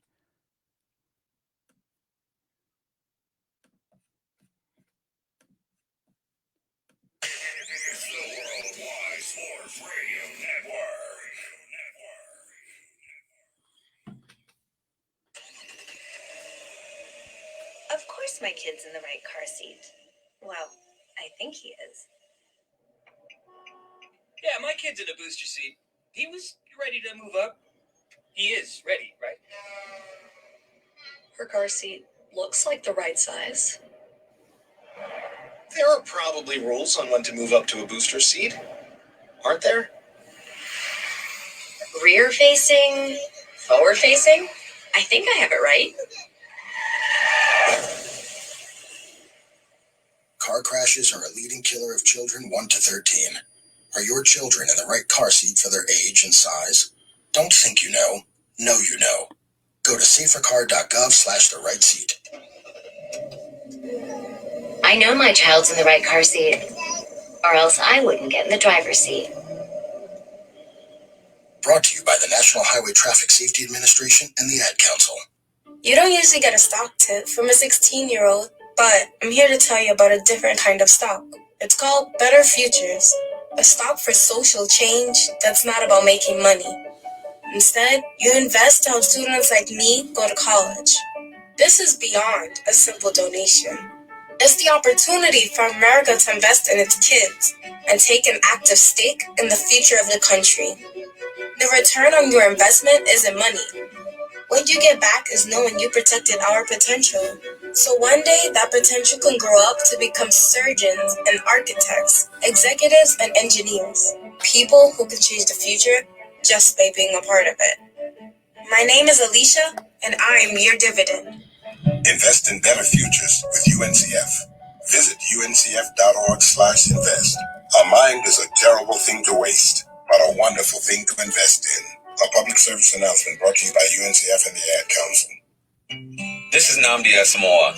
I play football for the Philadelphia Eagles, but what I do off the field with United Way might be more important.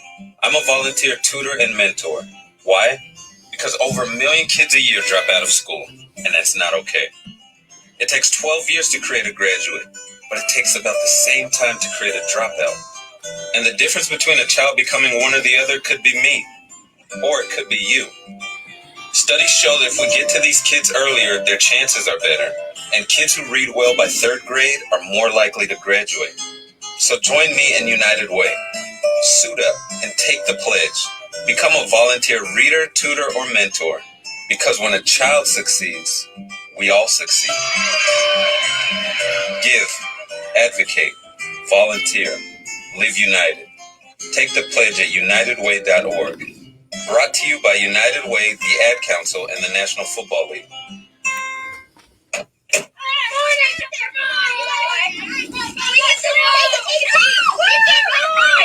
They'll challenge your authority. They'll try to break your will. They'll push you to the edge of your sanity. Because that's what kids do. But this car is your territory, not theirs. Defend it. Who makes the payments? Who cleans it? Who drives it? You do. That's who. And in here, your word is law. So when you say you won't move until everyone's buckled up, you won't budge an inch. Until you hear that click. Never give up. until they buckle up. A message from the National Highway Traffic Safety Administration and the Ad Council. For more information, visit safercar.gov/kidsbuckleup. Let's go inside the mind of a 10-year-old. I should have worn those earrings today. I like those earrings. Gabby has those awesome earrings. I need to ask her where she got those, but that's just what she would want me to do. I'll have Michaela ask her for me. Buckle up, Sarah. Yeah, but then Michaela will be like, why don't you just ask her yourself? That's just like Michaela. Sarah, buckle up. Michaela's such a great name. I wish I was called Michaela. There's like a dozen Sarahs in my class. Hey, we're not hitting the road until you buckle up, honey. Oh yeah, seatbelt. I forget sometimes because my brain is like busy, you know? I wonder if there's pizza at school today. Sometimes it can be tough to get through to your kids, but it's not impossible. Always make sure they're wearing their seatbelts, even on short drives. Remember, you have the keys, you have the power. Never give up until they buckle up. A message from the National Highway Traffic Safety Administration and the Ad Council. Visit safercar.gov/kidsbuckleup for more information. You're listening to the Pacific Northwest Sports Radio Show on the Worldwide Sports Radio Network. All right, welcome back. Transitioning away from the Seattle Mariners to talk about the Seattle Seahawks. Before we do that, though, some of you may have seen this story. Shout out to Alex Chase, not only for coming on the show, but sending me a quick note before he left about this. I had not seen it, but apparently NBA Commissioner Adam Silver is finally starting to discuss the potential for NBA expansion, something that he has been very reticent to do in many years. The NBA is obviously at 30 teams. Expanding to 32 doesn't seem crazy. It's what the NFL's at, but obviously something that they haven't expanded since the Charlotte Bobcats back in 2003. It's been a long time.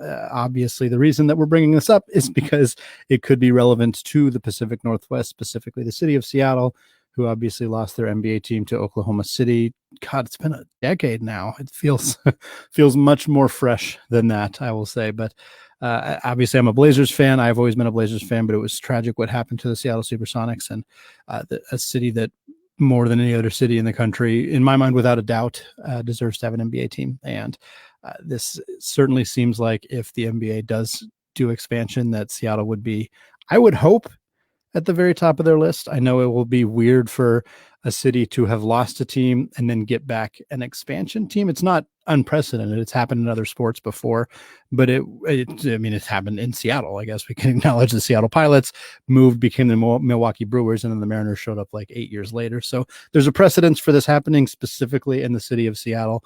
Potentially it will happen here. I don't think it's something happening anytime soon. You know, people don't need to start budgeting for Supersonics season tickets in the short term, but it is something that hopefully will happen. I know Las Vegas will be interested. Montreal will be interested. There are a handful of other cities that I'm not thinking of right now that I'm certain will be interested. Potentially we'll have a longer talk about this on another episode if it becomes more of a topic that is worth exploring. But for right now, it's just something to keep in mind and maybe keep your fingers crossed if you live in the Seattle area and want to root for the Supersonics once again.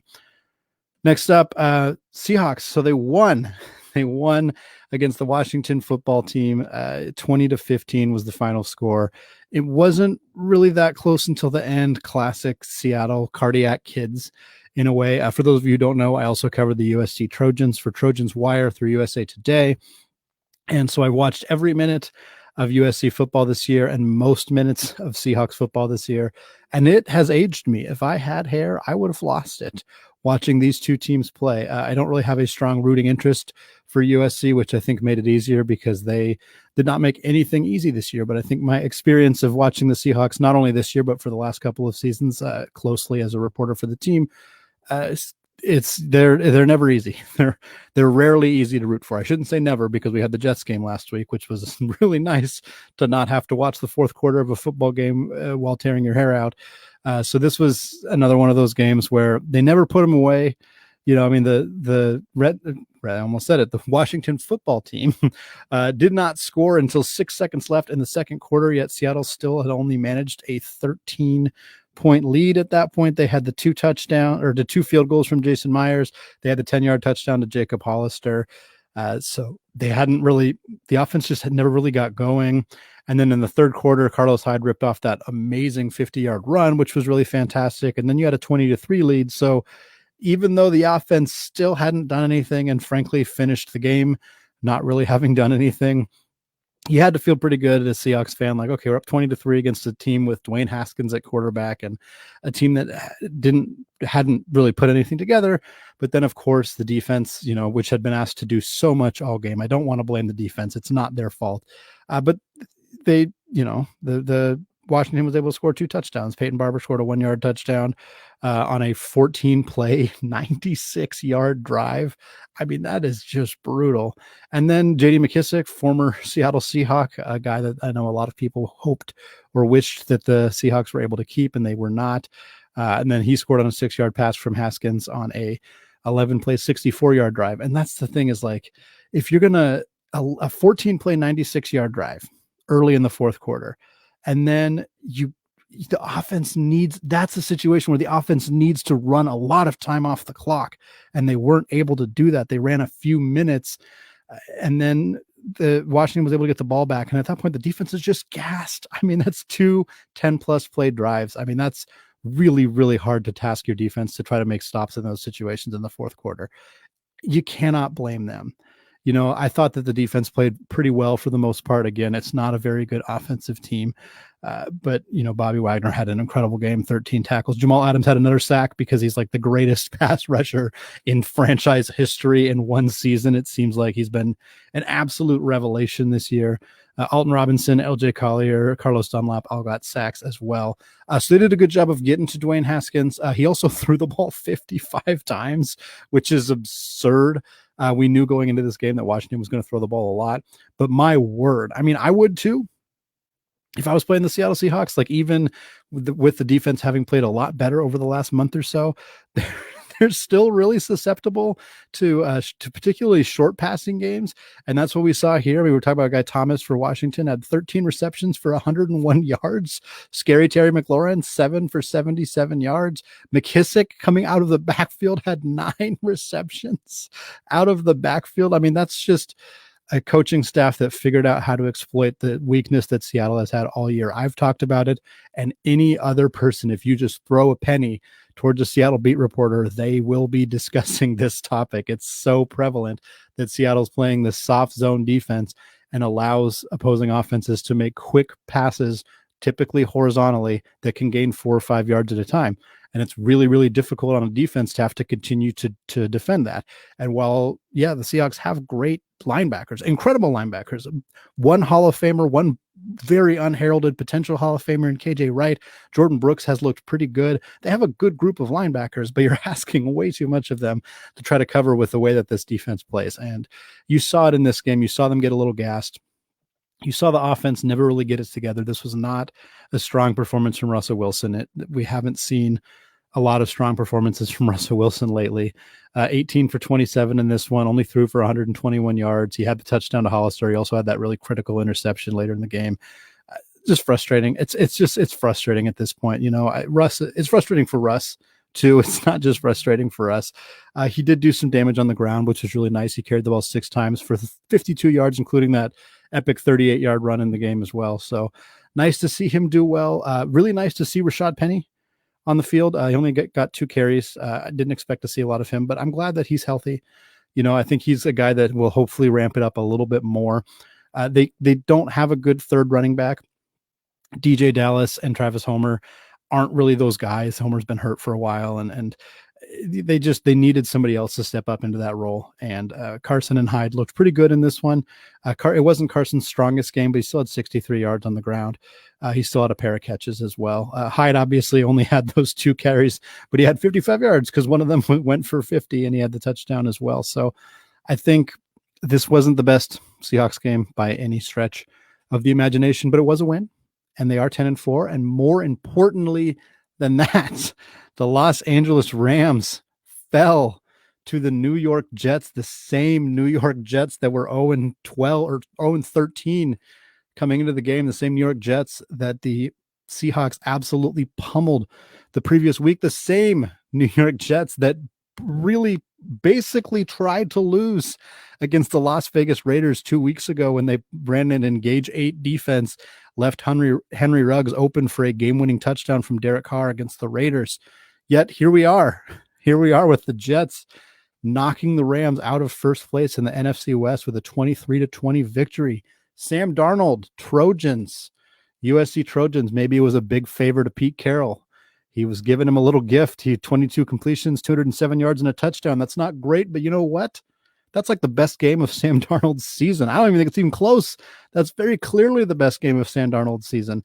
And Frank Gore, longtime enemy of the Seattle Seahawks, longtime enemy of a lot of teams in the NFL, longtime NFL player Frank Gore, 23 carries, 59 yards, and a touchdown in this one. The man is still doing it, and he had a huge hand in the Rams losing this game. So what this means, really plain and simple, sometimes playoff pictures can get really complicated and wonky. And in the NFC in general, it's pretty weird because some of the divisions are really weak while some of them are really strong. But for the Seahawks, this is pretty simple. They clinched a playoff spot. That happened when they won. It did not matter whether the Rams won or lost that game for them to clinch a playoff spot. But now they are 11-4 while the Rams are 9-6. Or excuse me, right now the Rams are 9-5. The Seahawks are 10-4. That's where we're at right now. If the Seahawks win against the Rams this week, they go to 11-4. The Rams fall to 9-6. It's over.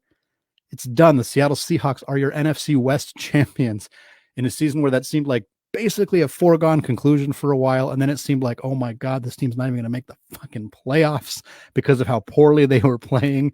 Now it's looking like it's a real possibility that they will, in fact, win the NFC West. However, if the Rams win, then the Seahawks will be 10-5. The Rams will also be 10-5, but obviously the Rams will have the tiebreaker because they will have beat the Seahawks twice. So it's a must-win game. There's excuse me, the term must-win game has been thrown around a lot. This is the real definition of must-win game. They win this one. Yes, they still make the playoffs if they don't win it, but they got a really, really tough path to get into the NFC Championship game and hopefully back into the Super Bowl. If they can win this game and secure the NFC West, they secure the third seed in the playoffs at worst. Much, much, much better situation. So how can they win this game? They didn't look good against the Rams last time out. I think that's pretty obvious. But here are three keys that I want to talk about on how they can win this game against the Rams. Number one, pretty obvious. Throw the ball to DK Metcalf. It's something that they just did not do last time out. They targeted him 4 times. That was because the Rams had a very intentional strategy with Jalen Ramsey, who just locked down DK all day long. Jalen Ramsey, one of the best defensive backs in the NFL. It worked. It frazzled Russ. He didn't feel comfortable throwing 50-50 balls to DK. Like I said, only targeted him twice, only had the 2 catches. That can't happen again. You need to get the ball out to him.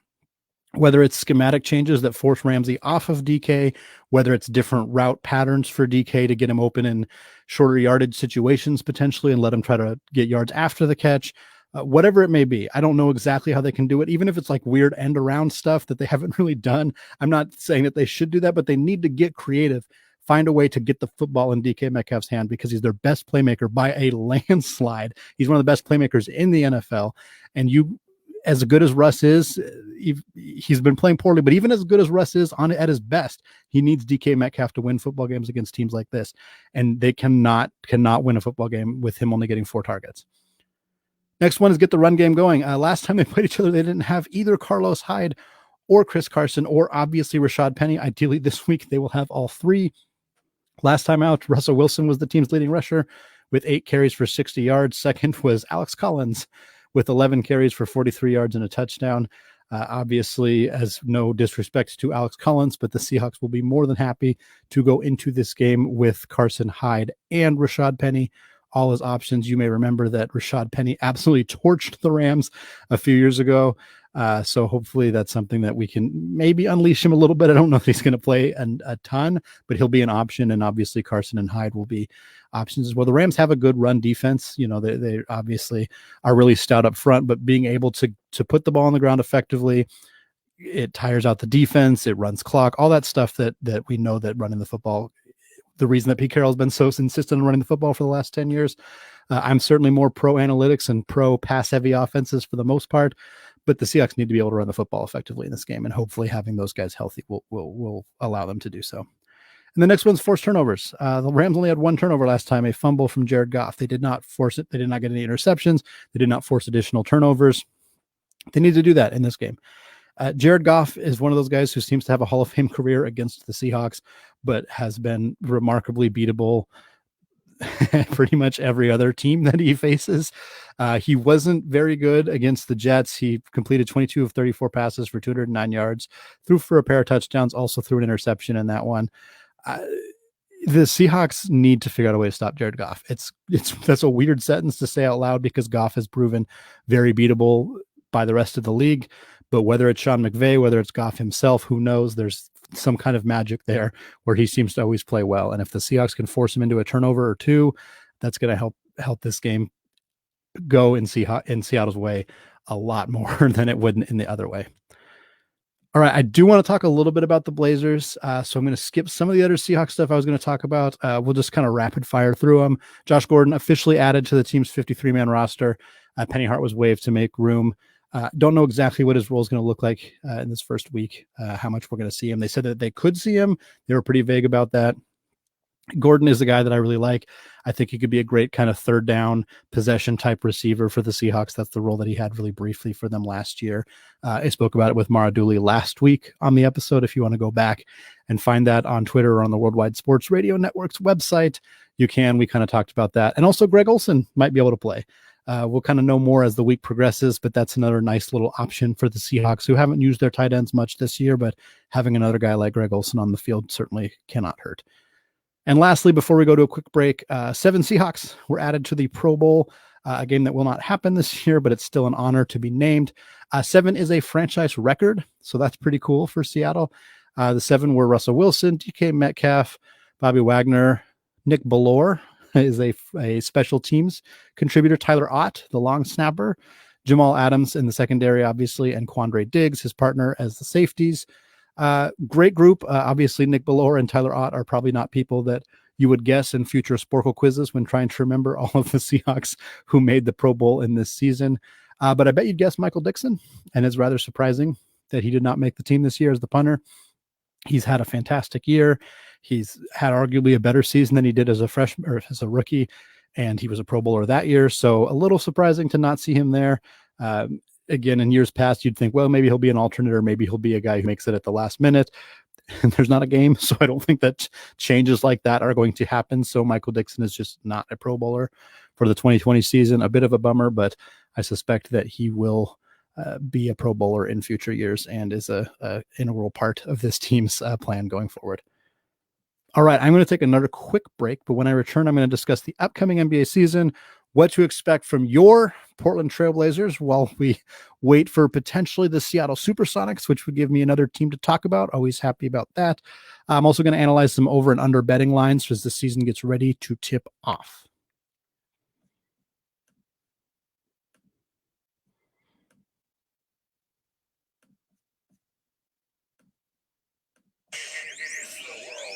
Sports Radio Network.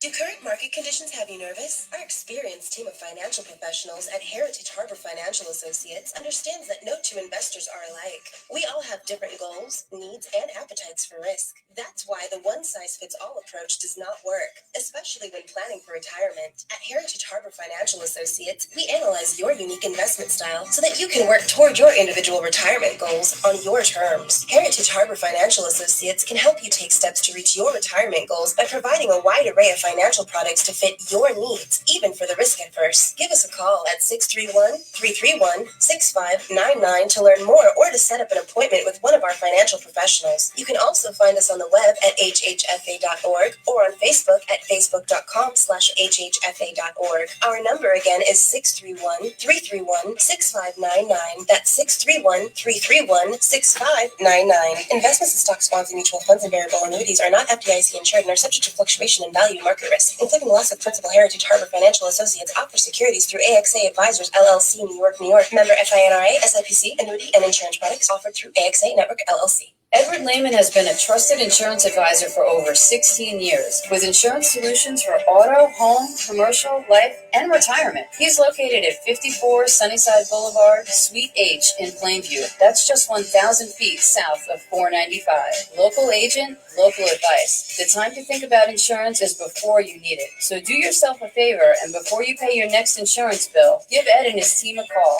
516-935-3900, or visit them online at www.allstate.com/EL. Edward H. Lehman Insurance is your trusted insurance advisor. Be fearless at MMA Long Island and Seituha Karate. Located at 28 Cold Court in Ronkonkoma, MMA Long Island is the martial arts school for you if you want to learn combat-proven techniques, build confidence, discipline, and self-esteem while learning real martial arts to fight back against bullies, predators, and peer pressure. MMA Long Island offers group and private lessons for all ages and levels in traditional Goju-Ryu karate, MMA, and self-defense. MMA Long Island is one of Long Island's most affordable martial arts schools. There are no promotion, belt, or membership fees, and family discounts are available. All classes are taught by 7th degree black belt Sensei John Benedict with over 30 years teaching experience. So whether you want to get in the ring or protect yourself and your family, MMA Long Island can help you reach your goals. Visit MMALongIsland.com. That's MMALongIsland.com, or call or text 516-381-9660. That's 516-381-9660. You're listening to the Pacific Northwest Sports Radio Show on the Worldwide Sports Radio Network. All right, welcome back. A few more minutes. I'm going to spend them talking about your Portland Trailblazers, who are kicking off their season in just a couple of days against the Utah Jazz. It will be an abbreviated 72-game season, not a huge difference from the 82 that they normally play. Obviously, trying to get this season started as soon as they could. The difference between the last game of the NBA Finals and the first game of the regular season is the shortest offseason in any professional of the 4 professional sports in history, as far as I understand it, at least according to LeBron James. You kind of get it, though. I mean, it's frustrating for obviously like a LeBron or people on the Lakers and Heat, but for teams that were kicked out of it in March, back when COVID first hit and they did not get a chance to play again, it's been the longest offseason ever. Just a weird time for the NBA to be towards the end of their regular season when this first happened and everything got shut down. But the Blazers had a super productive mini offseason for them. Just as a recap for those of you who don't remember or are just kind of hoping to get a little glimpse into the team, they added Robert Covington, Enes Kanter, Derek Jones Jr., Harry Giles, and CJ Ellaby are the players added to the roster. Obviously, Covington and Derek Jones Jr. were high-profile free agents that they brought in to play the 3-4 spots. Enes Kanter is an old friend, backup center from a couple of years ago, who's back in the same role. Harry Giles was kind of a minimum contract guy that they brought in just to be emergency depth, but he looked extraordinary in the preseason and has certainly earned potentially an opportunity to play a little bit more. CJ Ellaby was the 46th overall pick in the second round of the NBA draft from Washington State, a guy who probably won't play at all this season or very, very little, but is somebody they hope can kind of develop over the next few years and potentially have as a key rotation piece, maybe in 2022 or 2023. They also re-signed Rodney Hood and Carmelo Anthony, 2 big pieces who are going to be part of the second unit. Zach Collins is hurt right now, so the rotation that we're looking at right now is Damon CJ, Derek Jones Jr., Robert Covington, and Yusuf Nurkic is going to be your starting 5. That's who they've been starting in the preseason.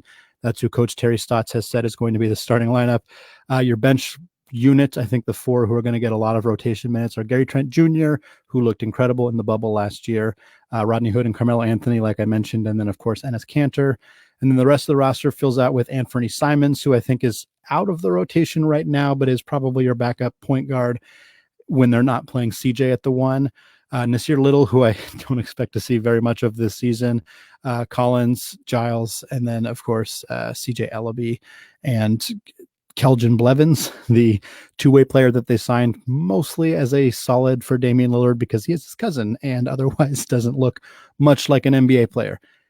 Anyway, talking about some of the over-unders that have been laid out for this team, I just kind of want to give my thoughts on them as we head into the regular season. First one is 40.5 wins, which I don't read a lot of betting lines very often, but when I do, I usually look at the over-under for wins. And my first thought immediately when I see 40.5 is like, oh, that's really low. The Blazers are clearly going to finish higher than 500. Obviously, 40.5 wins is out of a 72-game season, which makes it a lot more attainable, I think, of a of a betting line. I think I'm going to take the over. I think they're going to win like 42, 43 games, which, would be like 42-30 for their winning record right there. I think that's about what I'd expect. It's really hard to know because the second half of the schedule has not been set yet. The way the NBA is doing it is they set the first half of the schedule with the expectation that games will be moved or canceled or whatnot because of COVID-19. They're not employing the bubble strategy that they did in the bubble in Orlando a few months ago. So they're going to have positive tests. They're going to have games canceled at the last minute. And so they want to kind of recalibrate, I suppose, at the halfway point of the season and then dictate a second half schedule from there. So we don't really know if the Blazers are going to have a particularly hard or easy schedule, how that's exactly going to shake out. Again, 40.5 wins. If the Blazers don't play a full 72, that's going to be a lot more challenging. I don't know how hard and fast the NBA is going to be about making sure everybody plays the same number of games. So that's kind of a tricky thing to predict. Damian Lillard has the 8th highest MVP odds this season. He's odds right now, according to mybookie.ag, are plus 1,200. The ones ahead of him, Luka Doncic, plus 300. Giannis Antetokounmpo plus 450, Steph Curry plus 700, LeBron plus 750, Anthony Davis 850, James Harden plus 1,000, Kevin Durant plus 1,000. So yeah, I'm not sure that I'm putting big money on Dame as the MVP at 1,200, but I was pretty surprised. I thought he'd be like 4th or 5th maybe. I think that this is a really good year for Damian Lillard to potentially be the MVP. He's been getting better and better. He hasn't showed signs of slowing down. He's going to be the man again. Obviously they have they have CJ and Nurk, but like Dame averaging 30 this year doesn't seem out of the question at all. Him averaging 30 with 5 or 6 assists, 5 or 6 rebounds, setting the Blazers single season record for 3-pointers in a season, all seem attainable if the Blazers finish 3rd in the Western Conference, which I think is entirely possible. Maybe not likely, but possible behind the 2 LA teams. If that all happens, like Dame's right there in that conversation. Certainly Giannis and LeBron and Luka are all guys that I think are very reasonably, people that are ahead of him right now, barring injuries or massive drops or anything like that. But like Steph having way higher odds than Dame after missing a season. Yes, Steph Curry is really, really good. Don't get me wrong. But after missing an entire season and with a cast around him that is not nearly as strong as it's been in years past, yes, they have Draymond Green, but they don't have Klay Thompson this year. I don't know. I would not be taking that bet on Steph Curry at that point. Anthony Davis, how many times has LeBron had a teammate who was even close to winning the MVP? Don't get me wrong. Anthony Davis is really good, but and Dwayne Wade was certainly very good, and he's had very good teammates, but I have a really hard time imagining Anthony Davis being in the MVP conversation. James Harden hates his team and looks overweight, so I'm not taking that bet there either. He's obviously extremely talented, puts up the kind of numbers that should keep him in the MVP conversation. The kind of dude who could average 35 and 10 this year and make me look really foolish for this conversation right now. But as it stands right now, without Russell Westbrook, with the team that doesn't seem to really want to play for him, a team that he doesn't really want to play for, I'm not putting my money there. And then Kevin Durant coming off a really lengthy Achilles injury. Obviously he's extremely talented. And I don't think it's crazy that he's ahead of Dame, but I think I would rather put my money on Dame than Durant just because we're not exactly sure what we're going to get. This isn't the kind of injury that guys just bounce back and are like completely normal from. Sometimes it can be pretty debilitating. So we'll see. We'll see how that looks. Next up, Carmelo Anthony over under 10.5 points per game. This seems at first glance like shockingly low. Like Melo's averaged over 20 most of his career. Even last year for the Blazers, he averaged 15.5. Granted, that was in 33 minutes per game. I can tell you right now, dear listeners, Carmelo Anthony's not going to get close to 33 minutes per game. Not even close. I think he's going to play like 18 to 20, maybe 20 to 22. And while I think that while he's on the court, he's going to be one of the team's primary offensive options, I don't see him approaching that 15 points per game marker. I do think he'll be over 10.5. I don't think it's that crazy of a line though. I think he's going to average like 12, like 11.5, 12, which as a 6th or 7th scoring option, depending on how you view Rodney Hood and Gary Trent Jr., is not bad at all. I think that's totally fine. How Carmelo handles a 20-minute per game role coming off the bench is far and away the most fascinating aspect of this team's story early in the year and probably throughout the year. I think that the Blazers set it up well, having Derek Jones Jr., who's far more of a defensive player, be the starter, because Derek Jones Jr. kind of masks the defensive inefficiencies of Dame and CJ, whereas if you started Melo in that group, you just have a bad defensive unit. Whereas having Melo come off the bench, be the primary scorer in a group that will also include Rodney Hood and Enes Kanter, who are good scorers in their own right, and potentially Gary Trent Jr., who's a good scorer. So there's going to be a lot of shots that need to go around, but if Melo's going up against backup bigs on opposing teams, he's going to feast. And I think that that's where I would take the over here, but I'm not sure that there's enough minutes there for him to be like a 15 to 18 points per game scorer. It'd be fun, don't get me wrong, but I just don't think that it's going to happen. All right, we're at 9 o'clock, so that is going to do it for me today. Thank you guys so much for listening. I really appreciate you taking time out of your Monday evenings, or if you're listening later, if you're listening on the YouTube channel for Worldwide Sports Radio Network or on Periscope at a different time, I appreciate you taking that time as well. Looking forward to chatting to you guys all again soon. Thank you again.